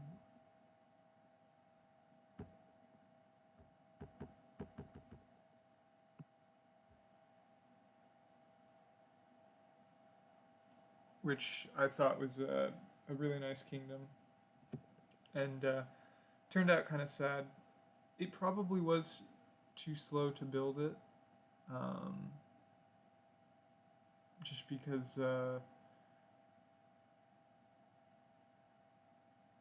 it. Yeah, so the cheapest cards were 4, and highway and canal were the cost reduction at first. So it was just. It seemed like it would have been a good idea to be able to try to build to Herald Highway Megaturn, um, but I think that would have just lost to, because both of them were going after workers' villages, both were going after highways. Um, so I think the money player has a pretty big advantage there, just being able to. Oh, I see some action going on. But yeah, the money player there has a big advantage over the person trying to build. Um, so yeah, I don't know, but would love if you want, would love to see thoughts on in kingdom analysis.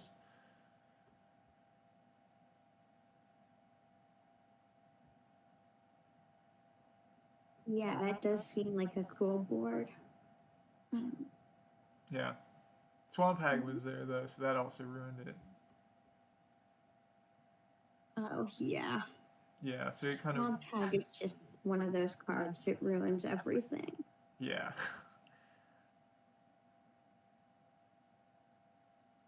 Yeah. I mean, there is some interesting strategy. Is this worth taking a curse to buy it? But yeah, it's a super annoying attack. Yeah, and there's no thinning either, too, except for Crypt. So I was kind of thinking, this is probably a really good kingdom for Crypt, just because it's kind of weak on thinning otherwise. And if you want to build big, then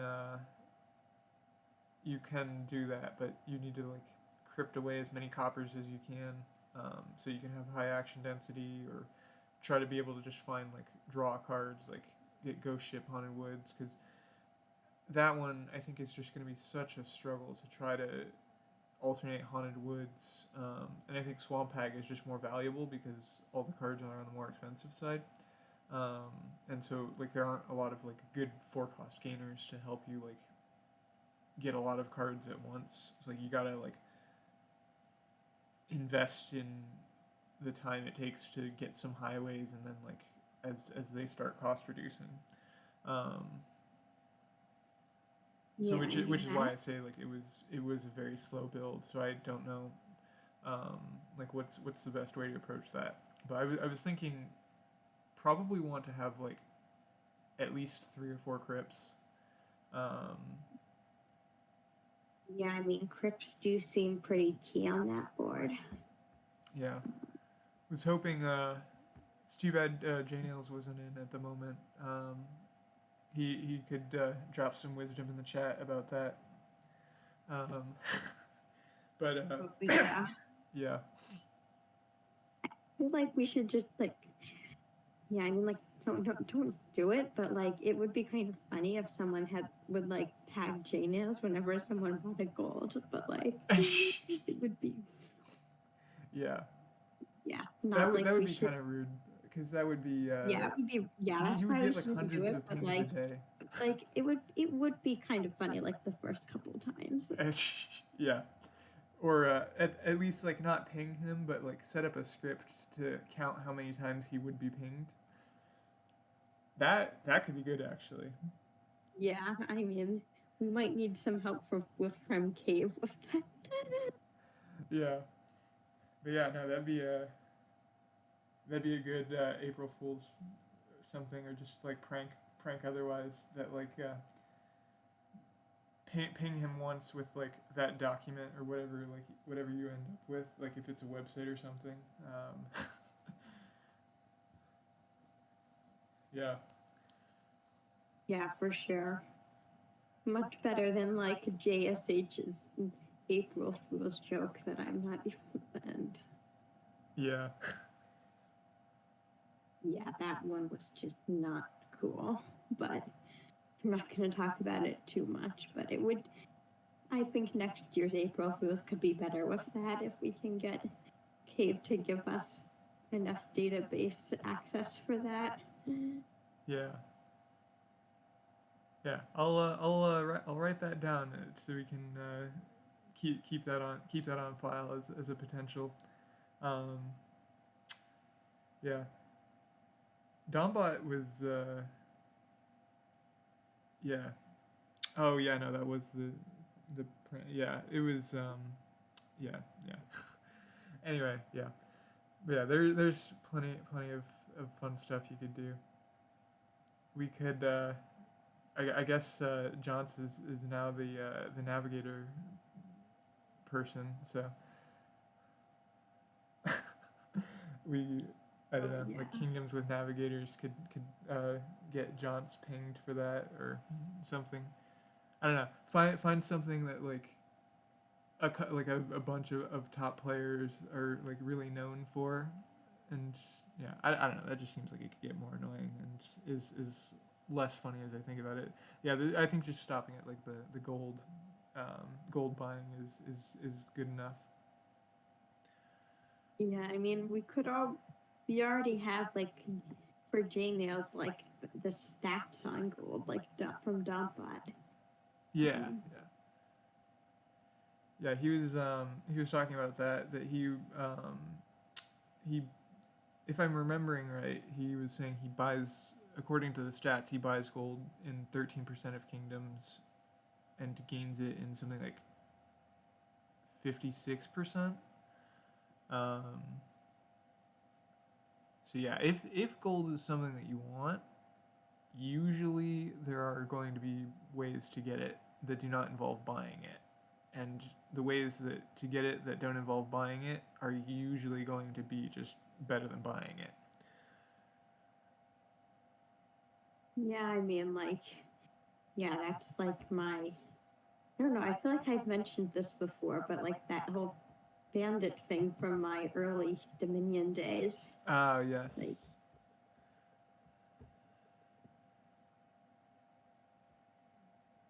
yeah. Oh, sorry to cut you off, but yeah, feel free to yeah, sorry, like, have I mentioned that before? I feel like I have. As far as I know, not in like anything official.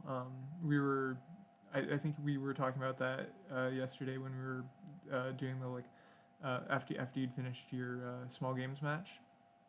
Well, yeah, yeah. Yeah, I mean, it's just an example of like gold being good when it wasn't so good. Or who knows, it was the base only.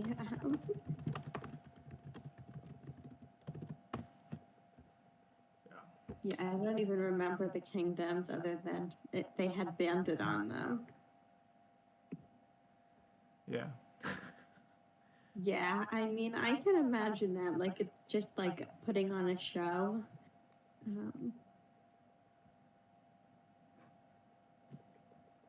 Like, there are all kinds of things, like Baseball Man and Miser, or like the whole Miser meme and werewolf before I like muted those channels.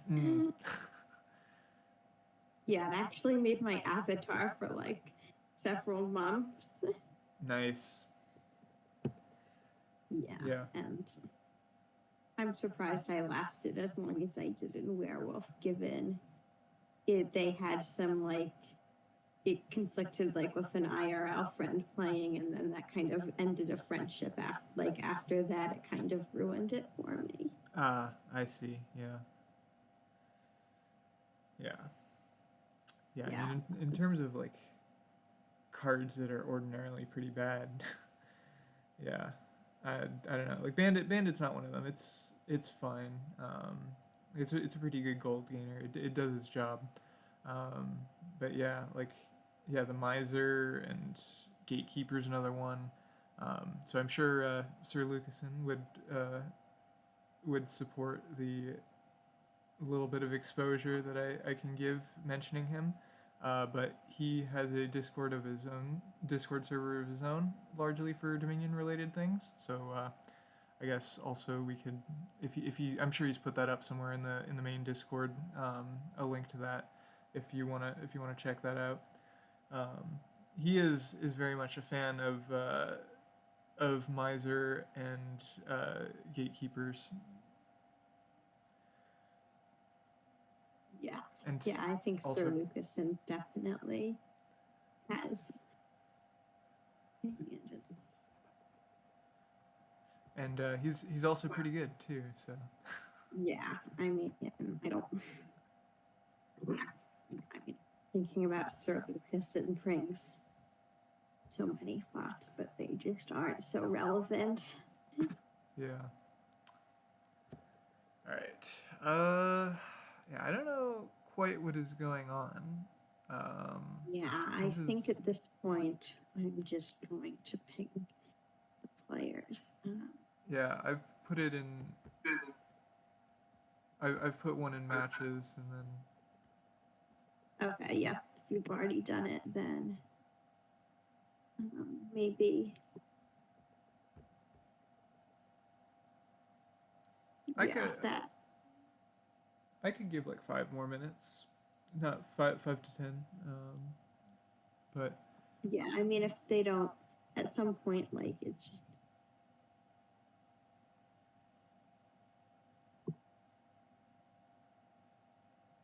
It's already been almost 2 hours, so maybe we should like ping.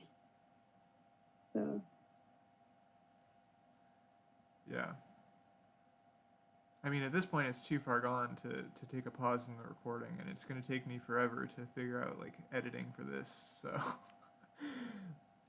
I mean, I will just put if it's not the end of the video, then I'll just put a disclaimer like, here's a bunch of random stuff that we were talking about for the last like half hour. It's not been half an hour, but it's been a bit.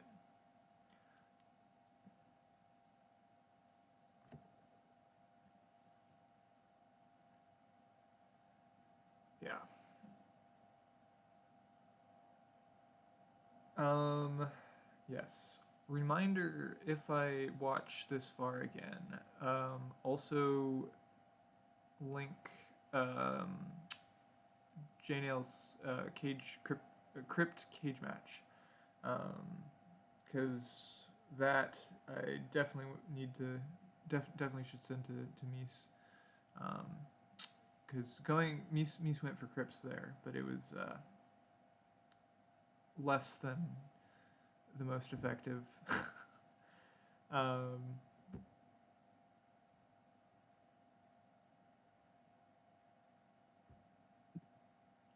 but yeah. So it seems like they are rebooting their computer, but there are problems. Oof.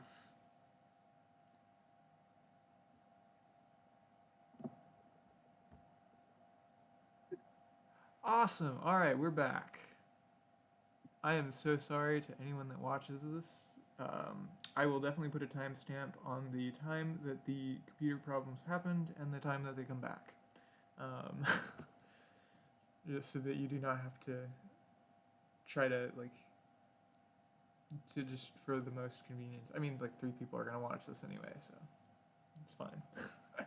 I mean, it's mostly just like those players who would watch it. Yeah. Yeah, no, I don't.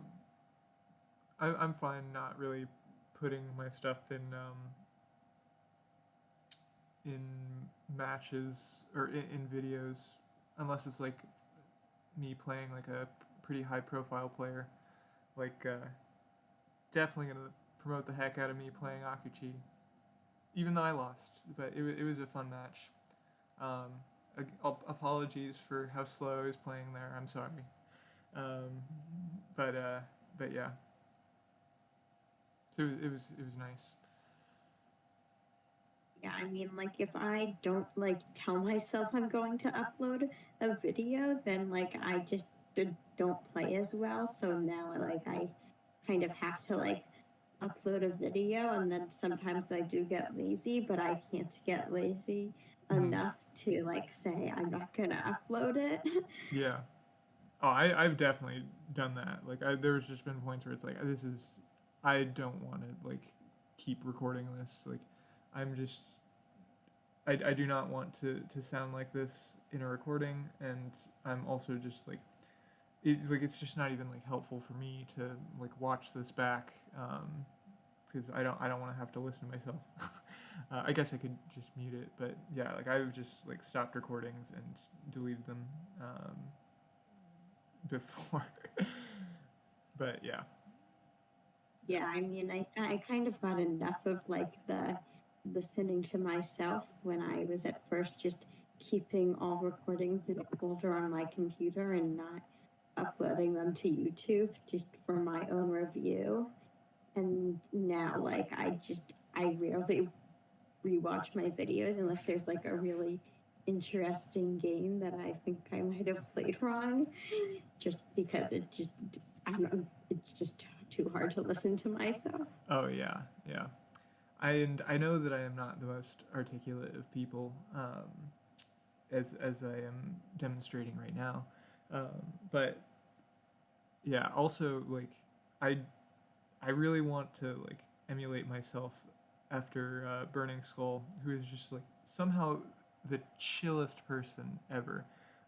He gets angry, but it's just immediately gone.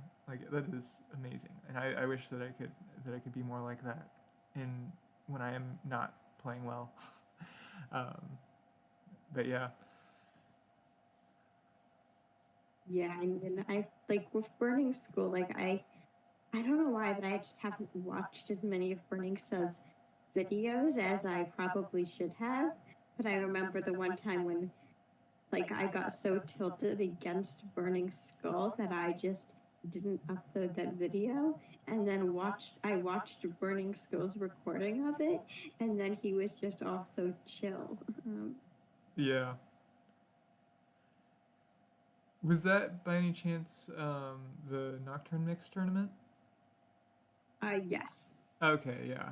yeah, I could totally see that. Like those Knights games were brutal. Um, yeah, I can definitely see getting tilted by that. Um, but yeah, no, and it's just yeah, it's just incredible to watch him as he does that. I also like he's got a really like, soothing voice too. So I'm sorry, but it is also like a good background for as I'm like to help me get to sleep. I love your videos; they're amazing, and I have watched all of them fully, but also like rewatching is nice to just be soothed by that deep deep voice. Yeah, I know. Like, yeah, I mean, the thing is, like, yeah, Dominion players can just have like that. Like, I used to like always be listening to like Nick in that way. Oh yeah, it's it's so funny because he's just so yeah. He's probably the only like person I know that's chiller than Burning Skull.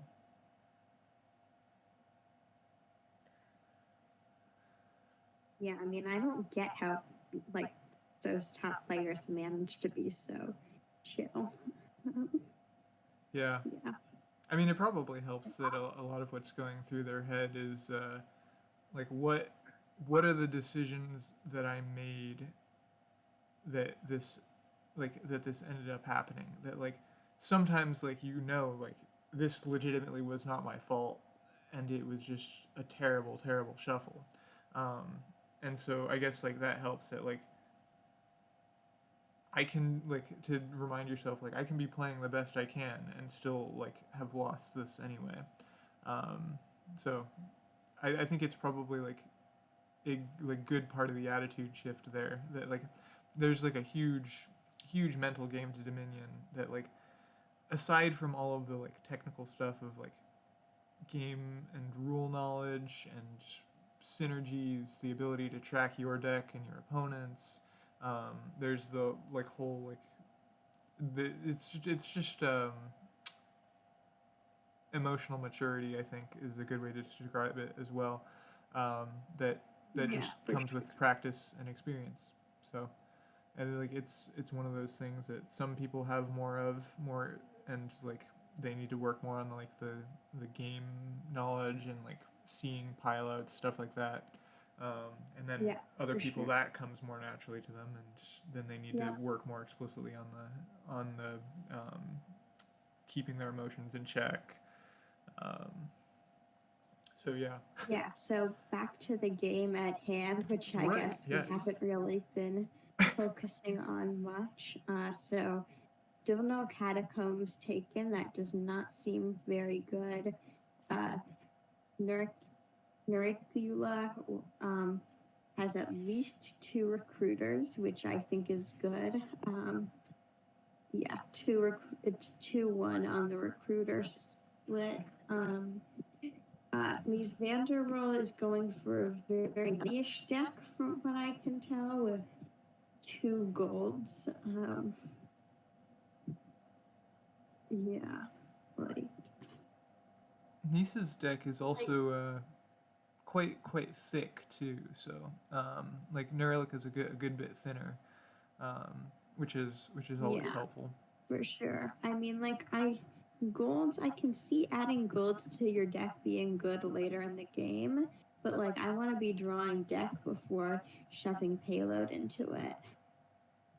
Yeah, I think it's a bit early for potion as well because that is also payload, um, and yeah, it's just like vineyards are very good, but you want to have fewer fewer treasures so that you can be just doing more stuff with your actions. Um, Yeah, that's the other thing. Like if you can like get like enough vineyards and potions, like you don't actually need to like be taking profits at all. You can just get all your VP from vineyard, and then you're putting actions in your deck. That's good.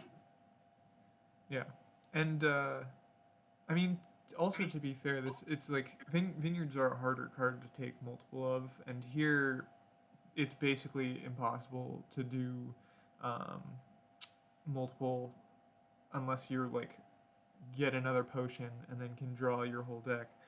There's no way to gain potions mid turn. Oh, actually, that's not true. Catacombs trashing. But yeah, like then you need to still be able to draw around to that. If you do that, you need to have catacombs as well.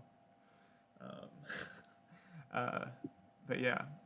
So that is actually a way that I did not consider because catacombs is a card cheaper. But yeah, buying multiple potions is also fine. But yeah, usually it's also just hard to do if you're like haven't got like your deck totally set up. Yeah, so market is emptying. I just want a catacombs like here. Like I feel like these players, like especially MiesvanderRoll, needs to like get catacombs and draw deck. Yeah, I think Mies could be in a pretty good position if they were just a bit thinner. Right now, I'd say it's kind of a more of a toss up, just because money-ish games is just like the more it revolves around how much treasure you have and money and treasure density in your deck, the more it's up to luck. Um, Here, like if you actively thin and keep up a higher like amount of payload, like if you don't have any coppers here, then that makes it that much easier to be getting further through your deck. And so like you still do have like a lot of money anyway. But here you don't want to be buying provinces. You want to just be shoving actions into your deck as much as you can. Like Pearl Divers, like they're they're draw neutral, so like it it doesn't really do anything. Uh, I mean, maybe Catacombs. It might affect Catacombs draw slightly, but um, like it's not bad to have a bunch of Pearl Divers in your deck, and they're cheap actions that you can get to like really like push your vineyards high. Because vineyards for Mies are already 4 points, so I think they could very easily get to the point where it's just better to have vineyards than provinces. Like very easily. Yeah, definitely. So now Nerilika is taking a potion. So yeah, I think that's good. You don't want to let your opponent get all the vineyards because then actions just become so valuable to them, and then you're stuck putting provinces in your deck while your opponent can just be adding actions and scoring points. Yeah. And they can also decide, oh, I think I'll help you out lowering the provinces here because I can just also grab a vineyard as well. And that'll make their deck worse a lot slower than the person who just has to rely on provinces. Um, yeah. So get that potion, like it was a good buy.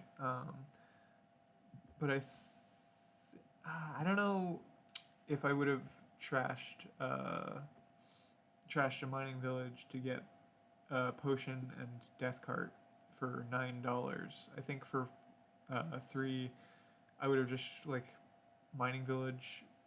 Well, no, that's too expensive. But maybe pearl diver potion. Like Yeah, I agree with that. you do get more. And like, yeah, the other thing is like I do worry about like the piles a bit. It's like I guess it's only at like 6 costs because you can just like you can get 2 death cards to like empty the ruins, and then like there are only 4 mining villages left, and like if you can get the buys, you can get the payload pretty easily by like trashing mining villages. Although that does lose you some vineyard points. Yeah. But the problem is they also don't have rogues to get them back out of the trash, though. And I think if you have 9, Potion Rogue would have been much better than Potion Death Cart. Of course, granted, that could also just be me thinking that they had 9. Um, No, Potion Rogue does seem good. Because I mean, like, there are just so many cards that, like, are good to trash that and gain back that, like, I don't really get how they are playing without Rogue. yeah. And I mean, here, like, yeah, I don't think that you would want to expect to use Rogue as an attack at all. It's honestly kind of a weak attack, just because it's, in a sense, it's like I would say Rogue is kind of like um, a better Noble Bandit, because essentially what it does is it can steal cards from your opponent's deck, um, but in multiple steps rather than just one.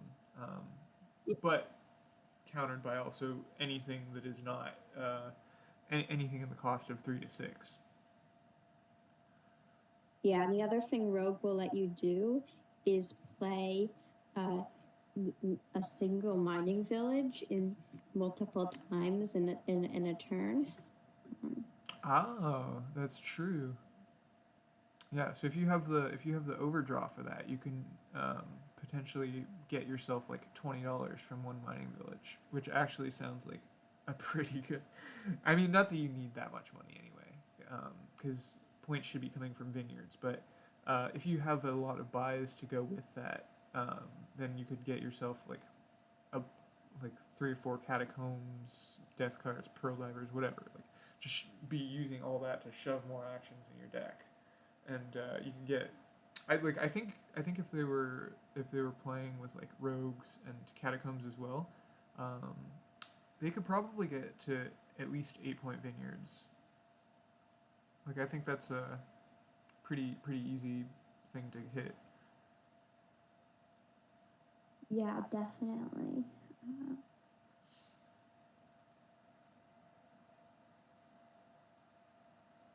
Yeah, vineyard's I just mean, this such a game cool is card. at its point where it's just likely going to end on provinces pretty soon. Yeah, Um, and 15 points is hard to overcome, because I'm not sure what the vineyards are for them at the moment. Um, 3 points, yeah. So that's no 4 points. So yeah, it's a bit tricky, and I think it's, well, yeah, maybe Mies will get to the point that it's just the deck's not great, so like it can be kind of hard, and there are a lot more green cards. Oh yeah, but yeah, definitely take this. You want to put this into your hand, because you can get a mining village and vineyard. yeah. Maybe even death cart at this point to just like really be threatening more. I mean, I don't know if it's actually like threatening per se, um, but ruins pile would be empty, and then only 3 mining villages after that. And I think Yeah, because 4. I mean, now it's like a pile out only costs 12 coins. Yeah, Um, and it's just like it's pretty easy to hit.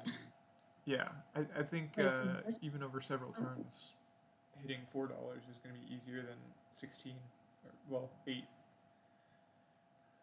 So mining villages will definitely be able to go faster than the provinces.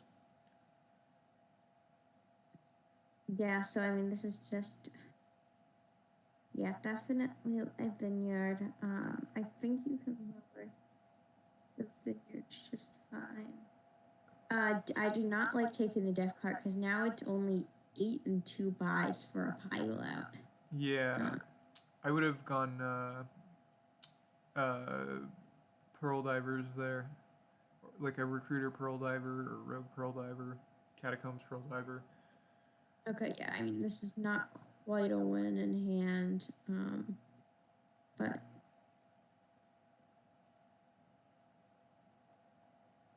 Yeah, so I mean, here you probably just add a pearl. So you trash the mining village. I mean, I guess his Vanderroll is kind of at a point where mining villages. And you can just replace the mining village instantly too. So it's not like that affected vineyard, and their points didn't change, so they're not at a possibility like multiple of 3 in terms of number of actions. Yeah, that was a bit of a risky move to do that while they were only 8 points ahead, because it's theoretically possible for Yeah. Nerilika to have done that. But I mean, like, if you province, then you need to province duchy to beat that. But now Yeah. this is a win in hand. We will see if they see it.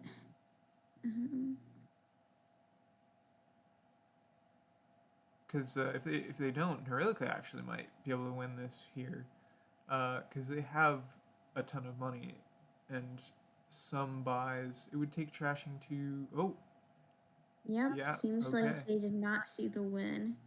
Because you can just take that last mining village. Because if the third pile empties in Dominion, the game ends. You don't need to run out provinces.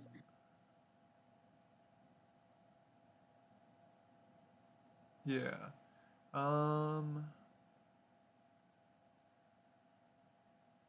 3 buys here to trash a death cart. I think take just 3 pearl divers or 2 pearl divers and a recruiter.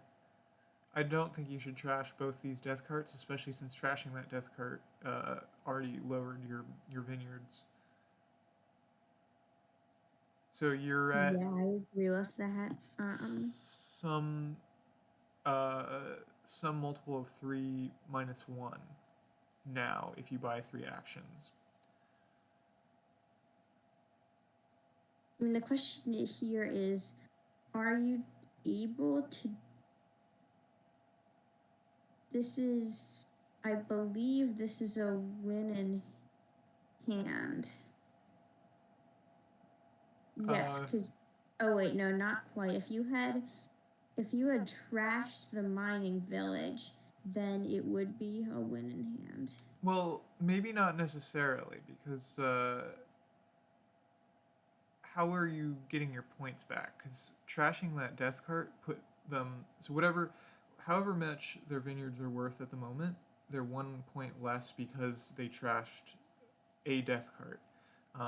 And so they Yeah, need more actions to be able but if to. you They now trash a need 2 second actions death to get card back to where and they then were.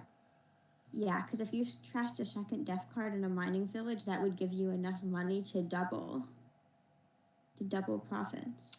Oh, yeah, okay. That would be a win then. Okay. That was something I wasn't even thinking of there. That wait, so they were at 35 though. Yeah, they were Okay. at 35, but we know that like because they trashed it, that means that they could afford to they were like right below a multiple raise, so that means that they could have trashed 2 more cards without lowering vineyard points. Right, yeah. And then the 12 from provinces would put them at 47, so yeah. Yeah, so we'll see. Please see the mining villages. No. Yep, seems like Yep doesn't see the win again. Yeah. Yeah. I mean, that's okay. Nerilika in the first game was 1 and had the win in hand multiple times if they were a bit more aggressive with butcher trashing.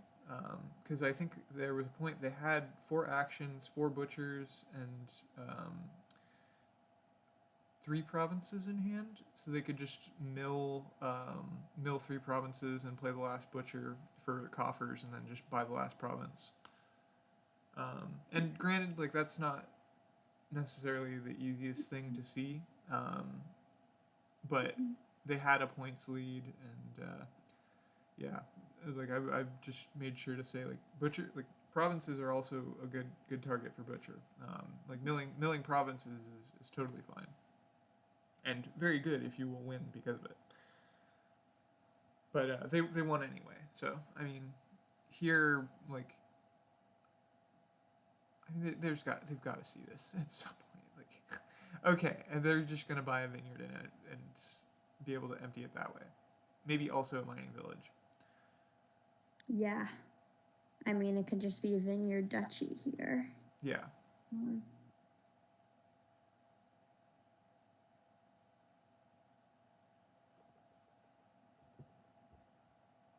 Yeah, I mean, that's the game. Yep.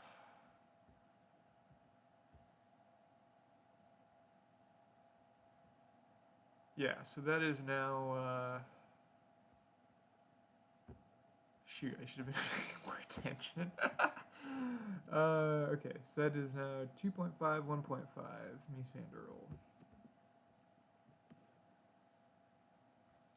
MiesvanderRoll. I'm going to refill my water. I will be back shortly. So, this board, I guess last board, so it has some attack with Ghost Ship.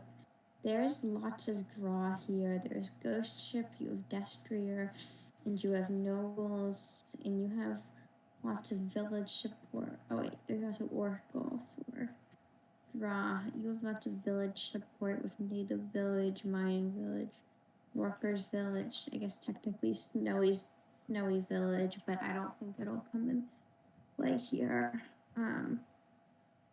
So I mean, what you probably do is you want to be consistently playing a Ghost Ship.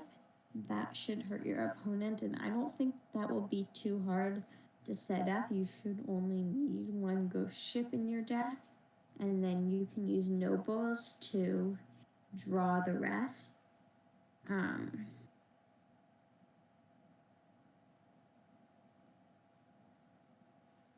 I think, So MiesvanderRoll has a 2/5, so I'd say on that opening you probably want to go Native Village Ghost Ship, get a lead on those Ghost Ships early. yeah. Native Village is also like the closest you have to thinning. So like you could do something fancy, like you could do Mystic Native Village as a pretty good way to like get your junk cards out of your deck. Oh, yeah, that's a good point there. Yeah, like name curse so you can reveal the top card and then set aside with Native Village. But yeah, there's also Artificer for I like Destry a lot. It's a good card. So I think Artificer is a good way to help gain with that because I think you want at least a few native villages so you can maybe like get yourself a few native villages in a turn and then get Destriers down to cheaper and maybe even cheap enough that you like. There are going to be plenty of buys too, so you can. I don't think it's to the point where you'll have enough money very quickly to get Destriers down to like one or two, and then like be able to buy like 4 or 5 at once. But I think you can get like maybe 2 or 3 pretty early on. And I like them more than Nobles because they're non-terminal and can help help draw to get around to your ghost ships. Yeah, definitely. So both players have snowy villages. You don't really need any snowy villages on this board. Yeah, you have enough other villages. Yeah. I mean, if anything, I think Snowy Village is skippable until the workers' villages run. Just because Snowy Village is a bit awkward in terms of actions. Yeah, but I mean, like, once the workers' villages run, you have mining village. So you have 20 good villages out there. Yeah. Well, but that's the thing though. Like, Workers Village also has buy.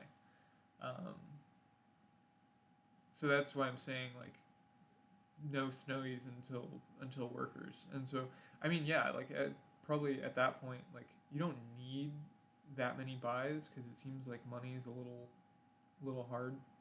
Yeah, and yeah, we shouldn't fear the snowy drawback, but um, yeah, I mean, like, if you can get like to a point where you like play a bunch of workers' villages, and you could, and then you also, when the mining village split, you could have a bit of a mega turn. yeah, but yeah, also to the point of like Snowy Village is pretty good for playing early ghost ships, but that also means that you need early ghost ships. And it looks like they're both skipping ghost ship. I can sort of understand that. I mean, it is quite a nasty card. Um, Seaside has some brutal attacks. I love Ambassador actually. Like I've really like really come to like appreciate it a lot. It's like Ambassador's a really good card. And Ghost Ship is pretty good too, but it's just very annoying with all the interaction required.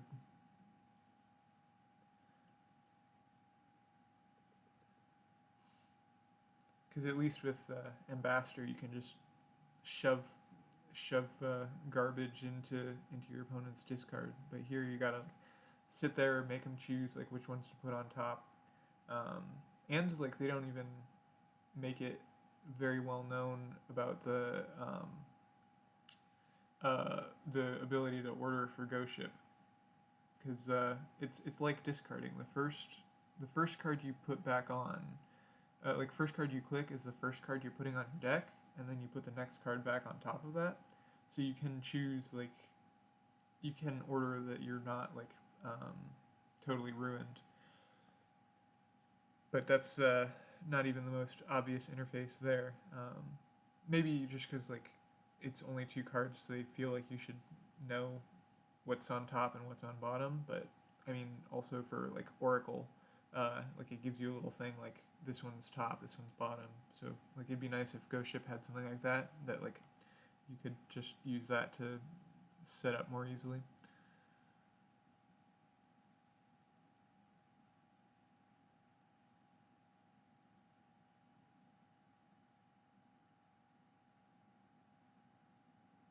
Hmm.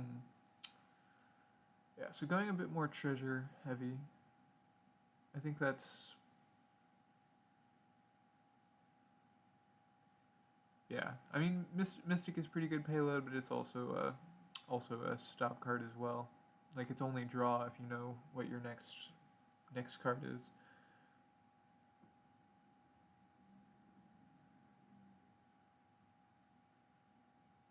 But yeah, I would just be careful a bit with no trashing here. That if the only thinning is native village, like you don't want to put too many stop cards in.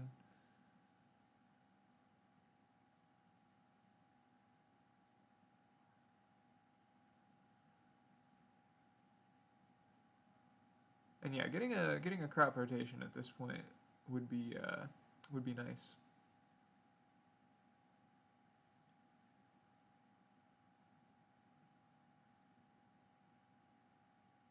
Uh,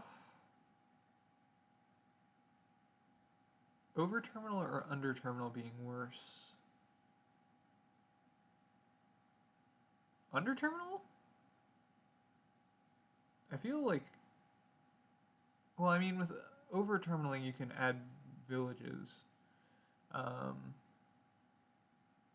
but I mean it's a bit unfortunate to not be able to play all of the cards you have in your deck.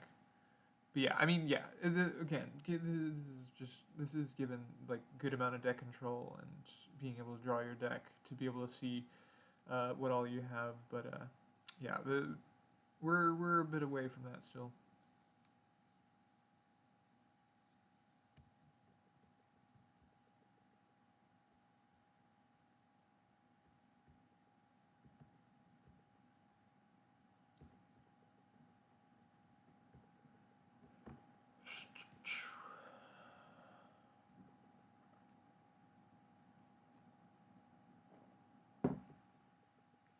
And Rozy, just you know, if you have been talking, I haven't heard anything.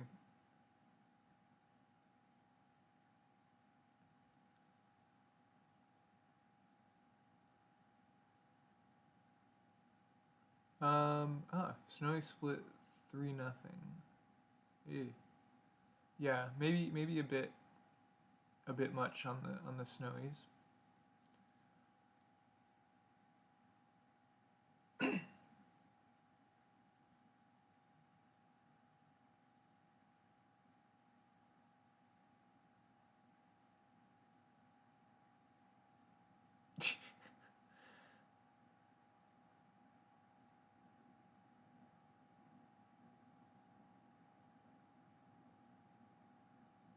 Oh, okay, that's why they're single buy. That makes sense and is quite unfortunate. I like Native Village, but it's just I feel like I have really bad luck with that. Yeah, because on Nerilika's Native Village mat, they have a Nobles too.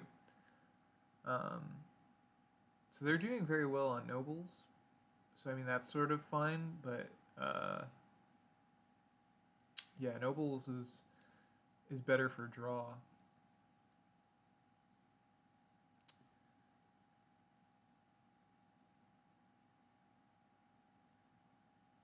Yeah, Native Village is I think Native Village is a pretty weak card, but I think I feel like it's good here just because like there isn't other thinning.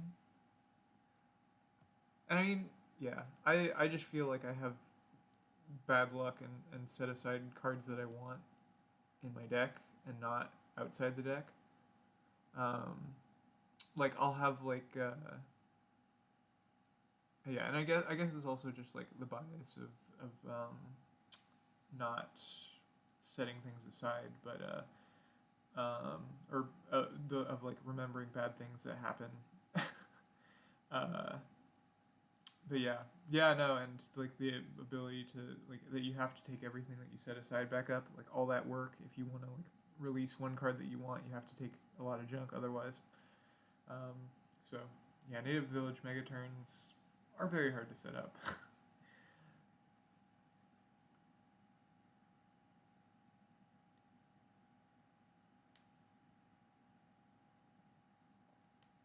Well, I mean, Mystic Native Village is fine here. Um, it doesn't reveal anywhere near as much, but like if you like know that you have a card that you want to set aside, then you can Mystic to try to draw, um, and then like if it's a good card, then you can Mystic for like to maybe draw that, but then otherwise you can it reveals the top card of your deck, so you can know like, oh, this is a card I want to set aside with Native Village, or oh, I don't want to set this aside. So I mean, I just guess you don't get to play the Native Village, um, unless you want to pick up. But yeah, yeah, I'm not really going for Mystic. Not really going for Ghost Ship. Wow, how did okay, Nerilika must have won the Noble split. Um,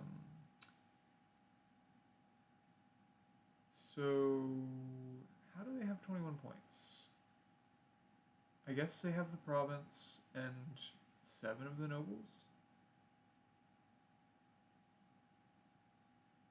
I guess it would be 6 of the nobles.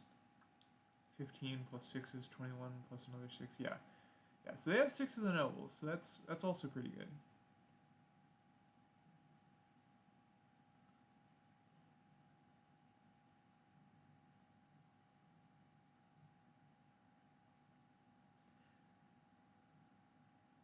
Yeah, yeah. Crop rotation would be good because Noble's draw is going to be increasingly inefficient given the number of extra green cards being added.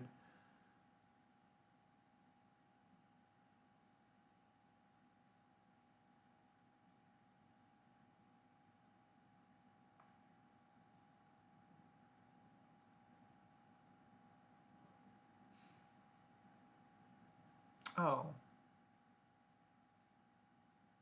that's you don't want to play your nobles now. Yeah, you've got plenty of other villages. Don't play the nobles now. You want to use that for draw. Almost there. One more undo.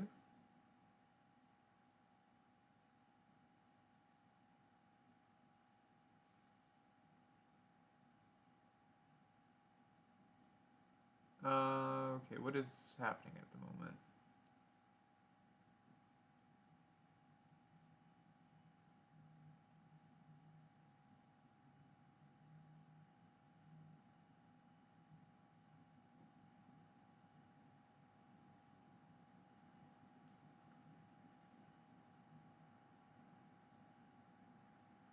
That's very weird. Also, don't play your nobles for your actions. You've got a workers' village and native village in hand.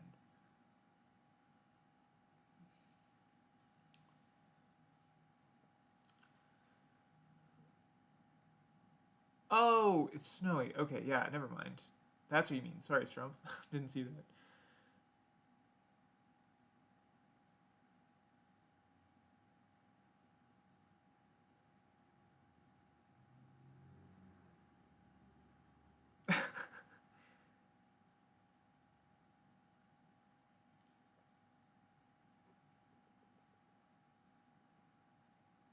Yeah, I think that probably would be why they bought 3.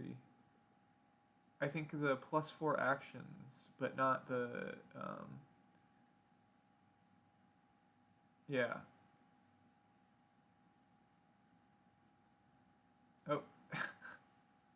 Yeah, I think that undoing that far is questionable, but they're also not able to. Okay, honest question: is this a point where we can ping them and let them know like that's not how snowy works?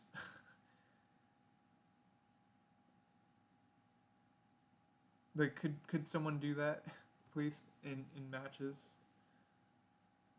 Okay, yeah,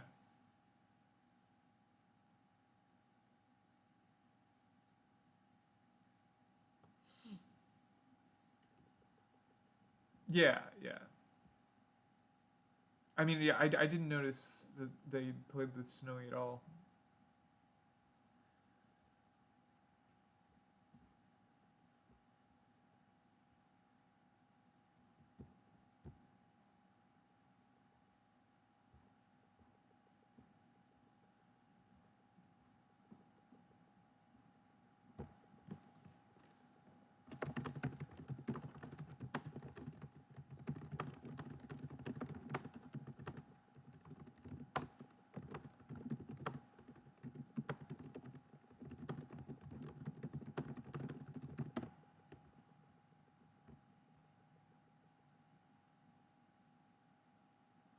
Okay, yeah, there we go. I mean, at least they didn't undo to play a ghost ship. That would be the height of bad. um, I mean, I guess it's fair if they did have it by the time of. Yeah, because they did have it by the time they played their artificer.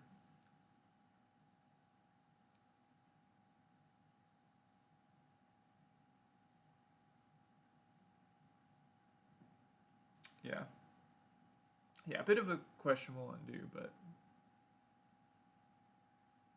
I mean, there's not much else you can do with that much that the actions decreasing like that. Yeah. And here's the perfect place to play Snowy when you have no actions left.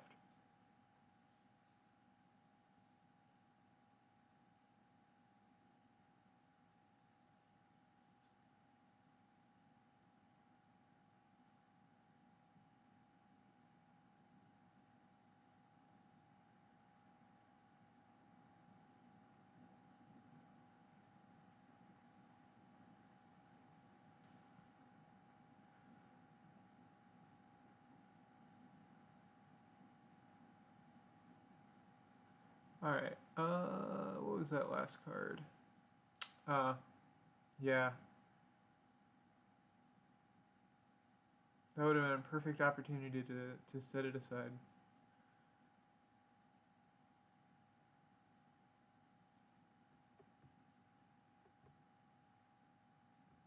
Yeah, I can get behind a crop rotation ghost ship here.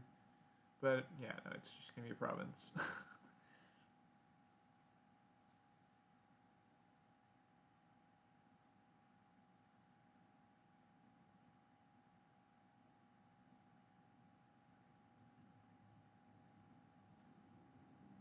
Yeah, I mean, at this point, Nerilika's looking pretty won.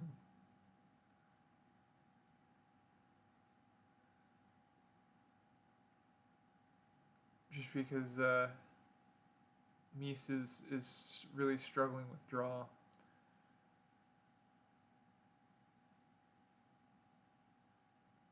So buying gold that last turn, like, I'm sure that you've heard this quite a lot.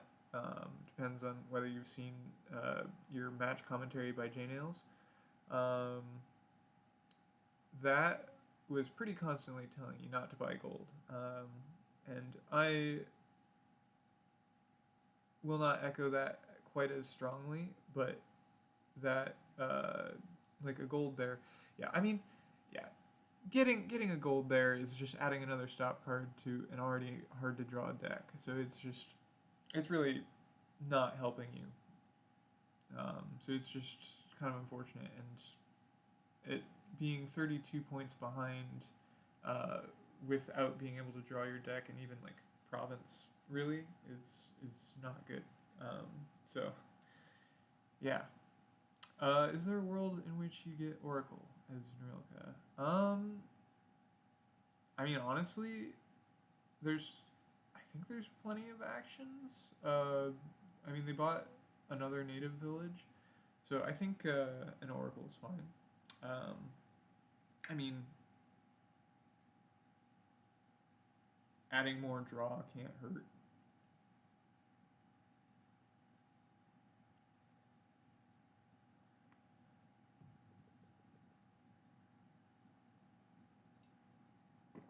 Because in terms of stop cards, they have 4 provinces, 2 silvers, 7 coppers. So that right there is just 13 already. They've got 6 nobles. I wasn't paying attention enough to know workers' villages, mining villages, and native village, but native villages barely even counts. It's like half plus half a card. Um, so yeah, they just have a ton of stop cards that they can't really do. Like the next turn, like they'll probably be able to draw their deck. Yeah, I think Oracle would have been better to add there than another snowy village, but they can also just kind of like pile out very very slowly. Um, they have a lot of a decent number of buys. I think I don't think that they only have 2. Am I wrong? Does Nerilika only have 2?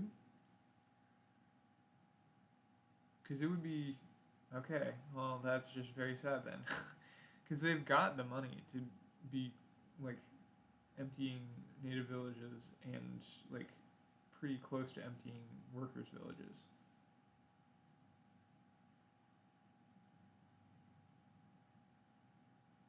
5 on turn 17. Okay. Okay. All right. So then, yeah, they shouldn't just keep provincing. They should just be piling out at the moment, or working on it at least. Yeah. So here, like, buy 2 workers' villages. Okay.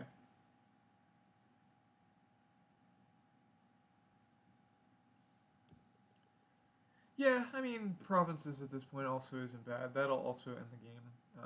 But yeah, yeah, half VP is 48. Yeah, yeah, Nerilika would be very, very helped out by having bought crop rotation at some point.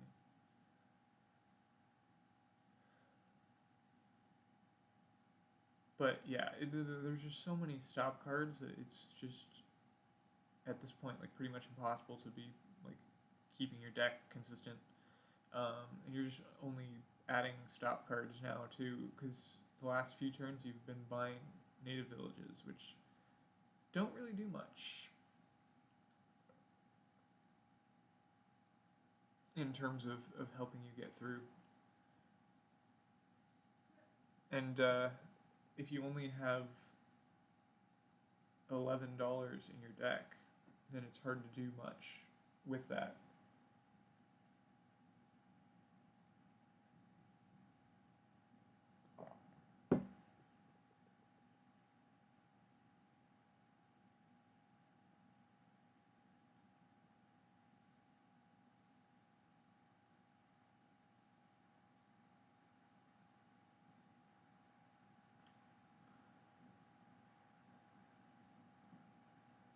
All right, native village chicks. Woo!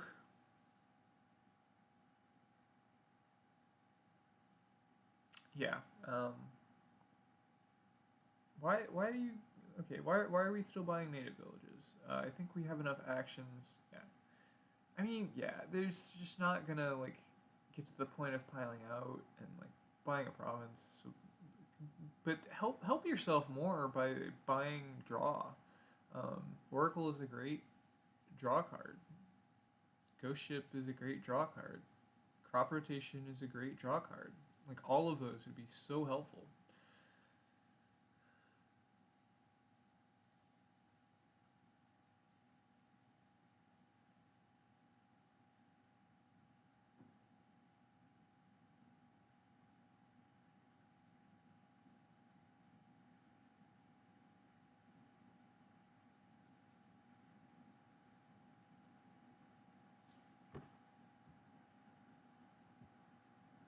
All right.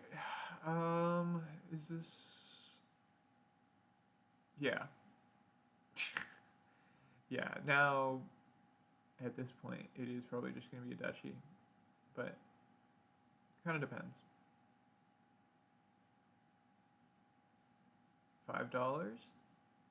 Oh, we're at 7.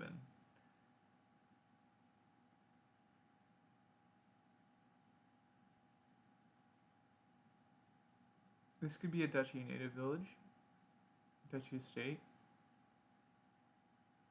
We're at half VP, so Nerilika has 1.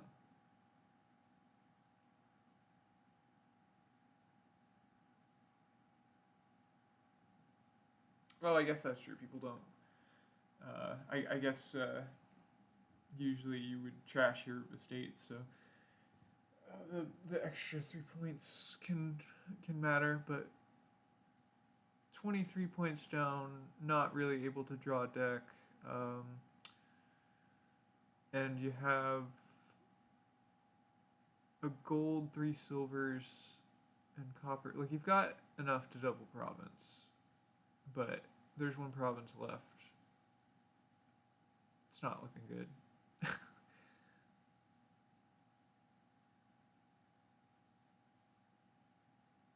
Now, the question is, though, will Nerilika ever be able to hit 8?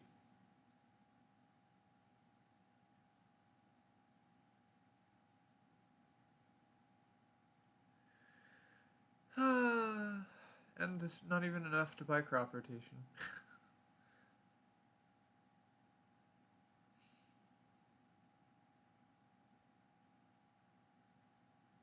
Yeah. Yeah. Yeah, Nerilika is 20 points ahead. Like this game is one or almost impossible for Nerilika to lose. To lose, they could start buying curses. That's really about it.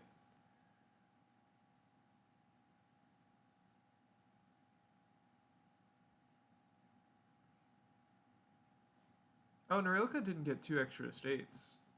They got a workers' village, which is getting us closer to piles.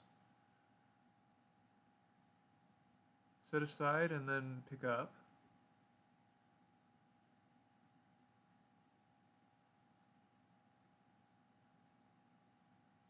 You can keep this turn going.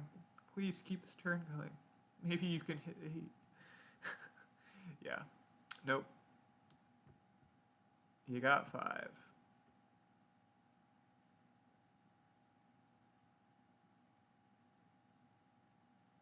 Alright. Well, that was, oh, this is, quite a sluggy game. This would have been much better if there were, like, any trashing at all.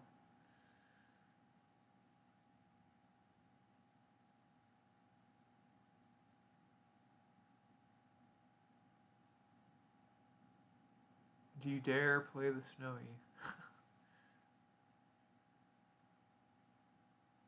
Yeah, oh yeah, mining village can trash itself. Just do that, please.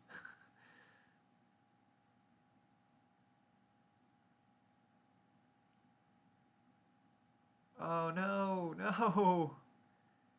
Oh, you should have set aside with that first native village. Alright, whatever, it doesn't matter, the game's over. Oh boy, alright.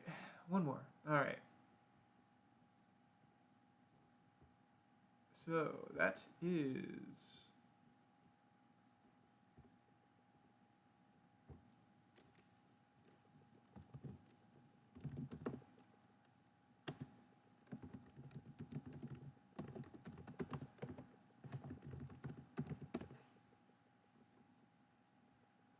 Alright, game 6. Heading into it. And we are at 2.5 all.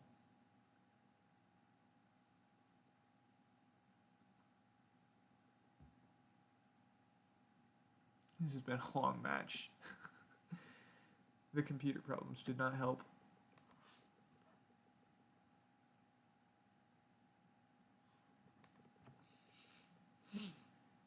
I'm sorry if I sound like I'm slowly losing it, but it is almost 1 a.m., so. Yeah, I mean, wasn't like I was going to be sleeping quite yet anyway.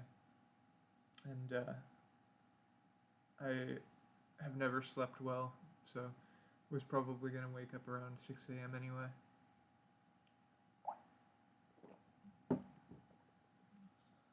But yeah, such is life.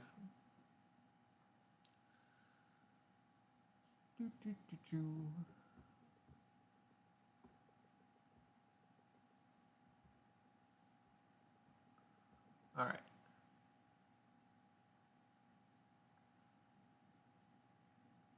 So we got the player order set up right. MiesvanderRoll is ready. Hopefully Nerilika will be as well. And let's see what they get.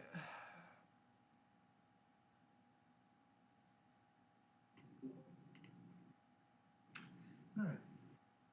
Hello. Oh, hey. All right. So this one, we got bandit fort. Okay, and we got some interesting opening splits.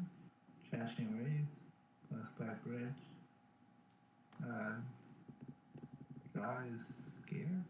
Yeah, fine. So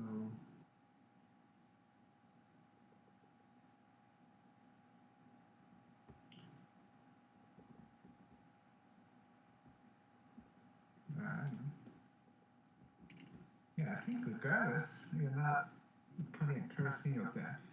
Race gear seems good. Gear is okay. Power race gear. Yeah, I think I like race gear as an opening.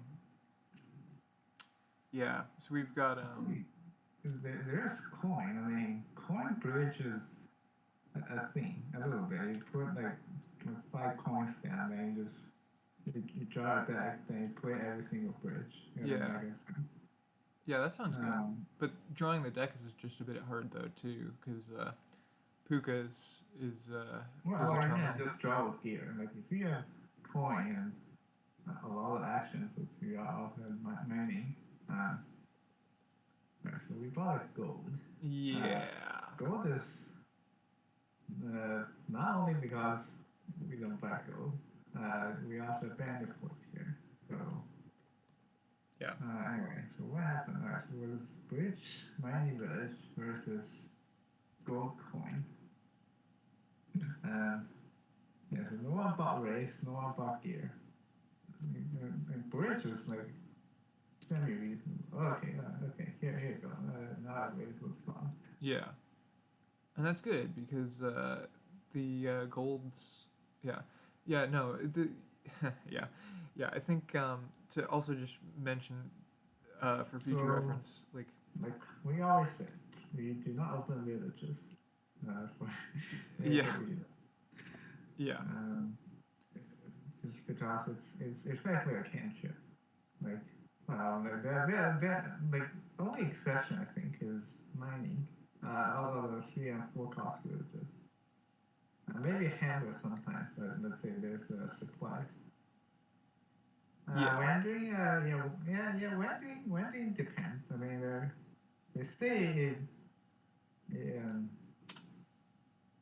like because we want to afford stuff. Then wandering, wandering, like early it's not as desirable, but because you actually want treasures. You want to hit 5, and wandering just discard all the treasures. Yeah. That would not be a good open. Let's say you draw wandering T3. Let's say you open wandering silver. Then you draw wandering T3. Then you use wandering. Then you found a silver. You discarded it. Now you're sad. So, Yep. Yeah. So. But wandering is a very strong card, and so Yes. so not yeah. Yeah. But I think only ones like really BB just because early bloom can really help.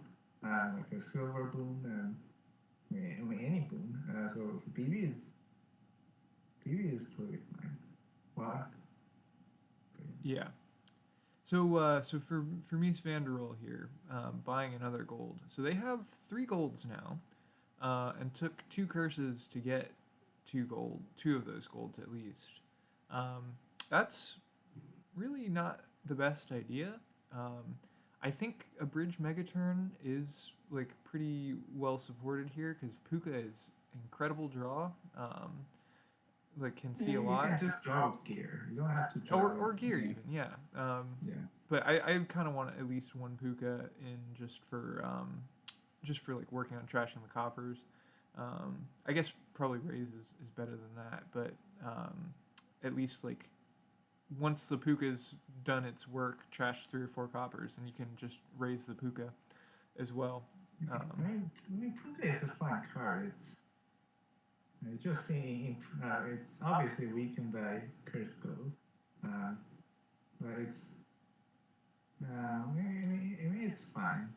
Yeah, yeah, but yeah, and it's like I think the big problem too. So Bandit Fort is it's a good landmark for teaching people that gold and silver aren't actually that good, and it rewards people for not having them. Like think of it that way. Like don't think of it as you're being punished. Well, you are being punished for getting gold and silver. You don't want to have gold and silver, especially if you're going to be taking curses to get those golds and silvers. Because the thing about the curse is it's not that bad as minus points. It's more bad because it's a stop card and like gets in the way of your deck. So like if you play your cursed gold in your first turn, you're adding 2 good cards and a useless card. So you you can also draw with guide here. It's like a makeshift. What is that? An experiment. Pay for 2 horses. Oh So, yeah. Yeah, ride is helpful. Yeah, although it might be no, it shouldn't be difficult, but yeah. Um, yeah, but yeah, so yeah, curses are not good to be adding into your deck early on, because it just slows down like trashing of other stuff that you could be doing. Um, Well, it's especially problematic. Like opening curse goal. Like, well, I mean, well, sometimes the fight is way too strong that you have to take it.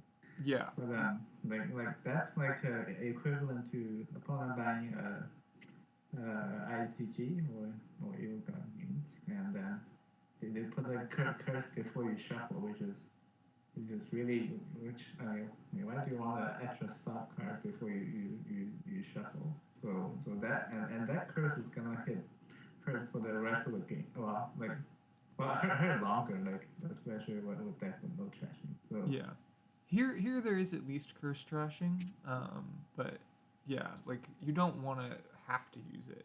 Most of the time, you just want to avoid using curse gold. Um, I mean, there is the mindset like, well, when the curses are gone, I can use this curse gold and not get any curses.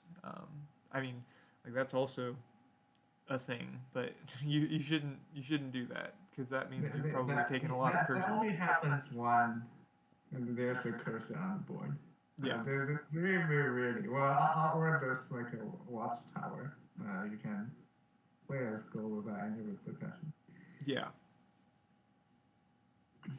but yeah, and Watchtower can't protect you from the minus points from Bandit. Yeah, there is a cursor on board. So, like, I used to rate Young Witch pretty high just because I rate cursing, attacking high in general. But they say it's worse than Horse Traders when they were ranking.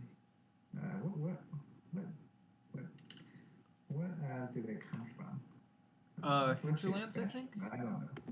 Um, Cornucopia. so Young Witch is yeah, which is okay. Like obviously highly depend on what the thing is, but Yeah. you also bands here, which is the card you want.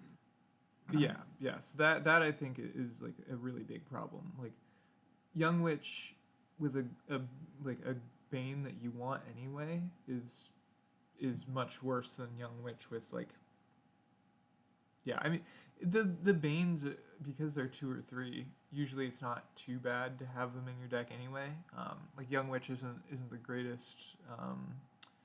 uh, greatest cursor because of the Bane, but I think I personally like would rather not have it because I don't like that it's hand size negative, um, because you play the Young Witch to draw 2 cards, but then discard 2 cards. So I mean it depends. Like I think Young Witch you can still hit 5.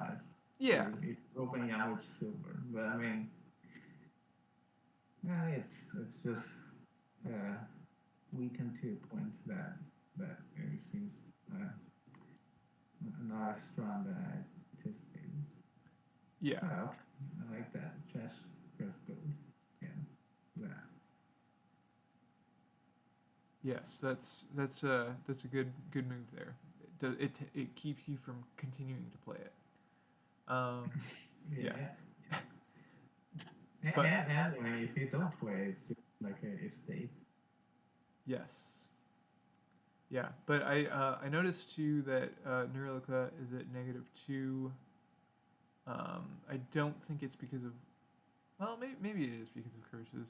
Um, someone has a silver, and I don't think. Um, Oh. yeah, but nerilika is going for bridges, so you don't need silvers. Like you don't need any money. Um, Right. you just want like all you need are bridges, because even if you only play 7 bridges, that puts provinces down to $1, and you have 7 buys and $7 from the bridge, and so you need 1 copper to be able to buy like all 8 of them if you have another buy outside of the bridge. So you call me the coin, but you're not playing the puka. chat code. Okay. Yeah. Also, like without need to mention gatekeepers, obviously the worst card from Marjorie. Like we like I tried to roll some boards in, but yeah, it just really yeah. In most wise, most important is probably a black market. In that case, yeah, gatekeeper very much worthwhile. But in general, it just unfortunately it's not as strong. Yeah.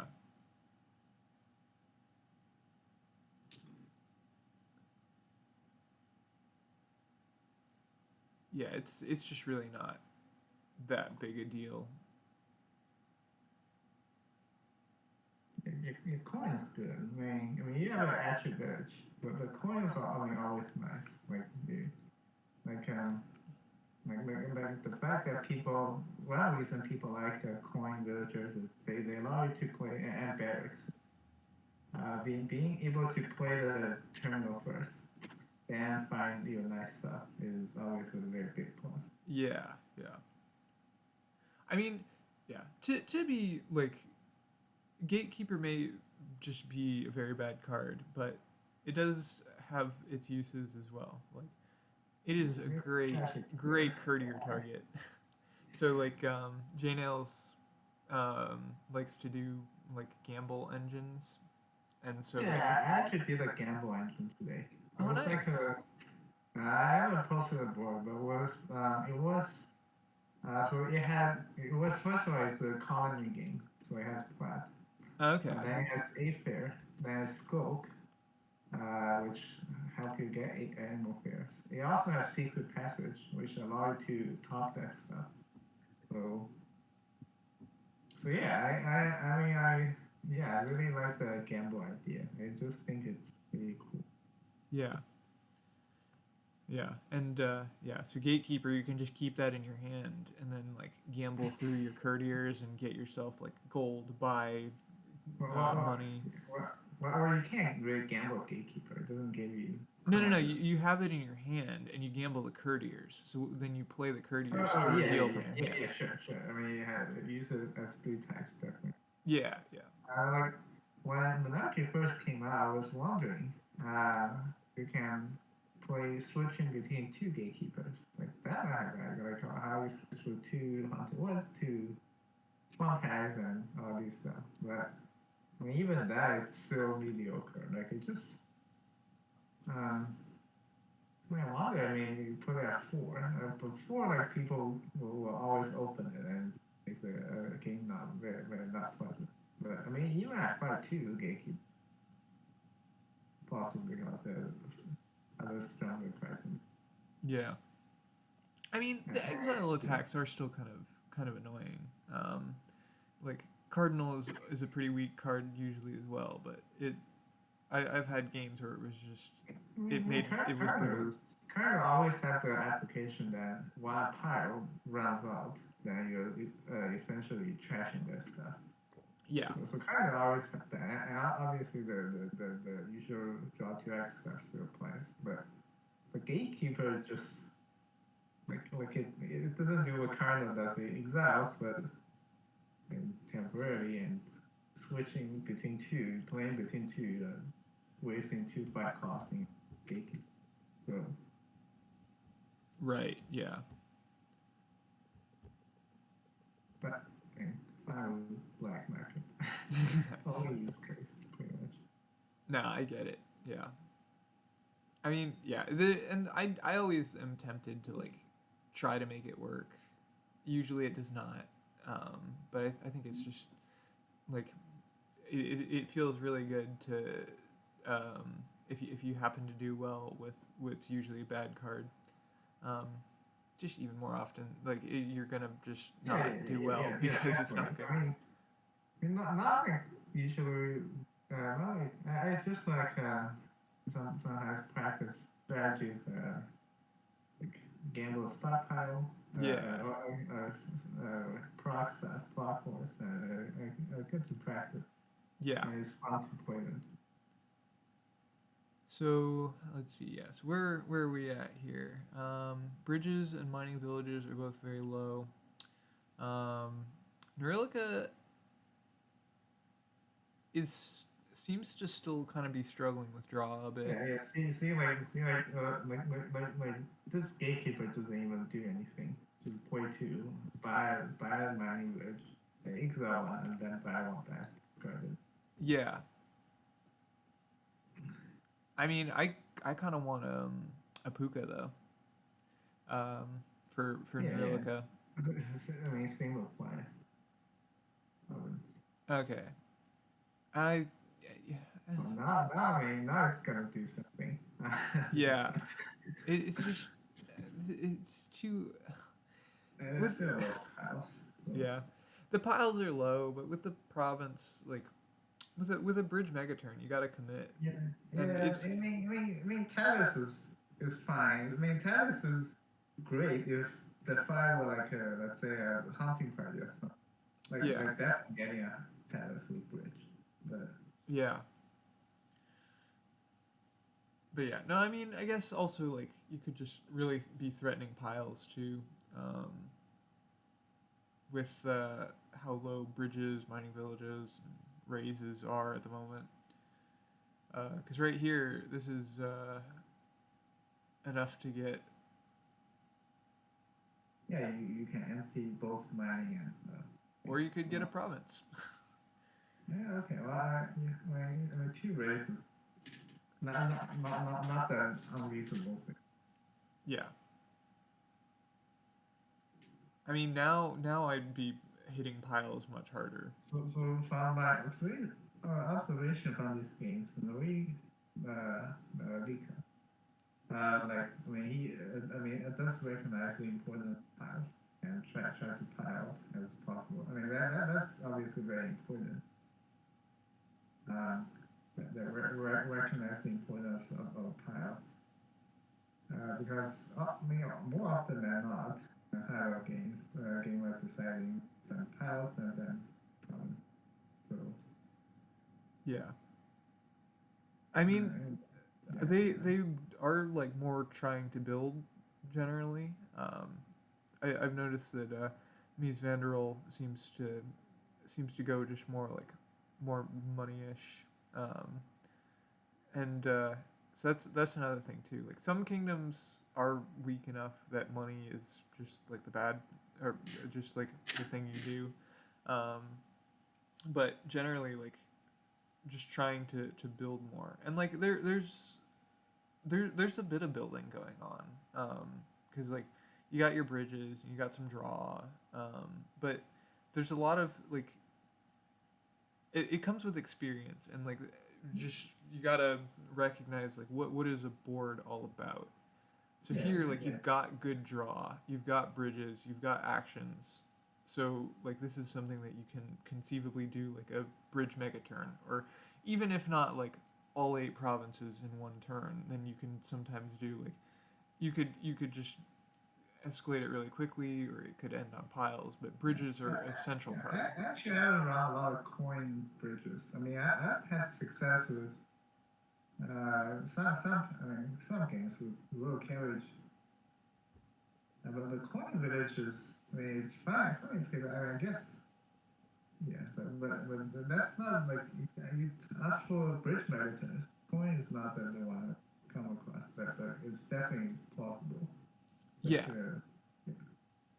Yeah, and I mean, like, you might just need it as well, like Coin of the Realms as well, because there's not necessarily going to be enough mining villages for all the bridges you need to play. But like, there shouldn't be this many coppers. Like, more raises would be good to just be trashing faster.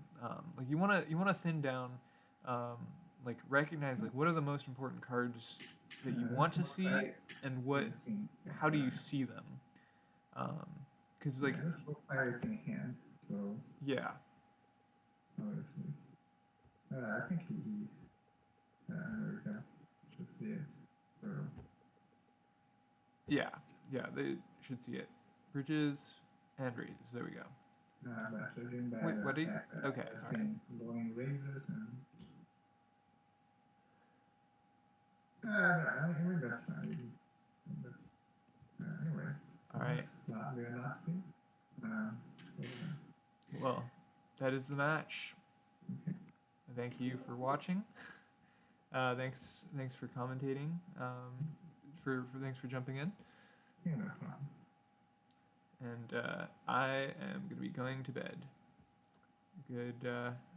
Have a good rest of your time, everyone. Whatever time zone you happen to be in.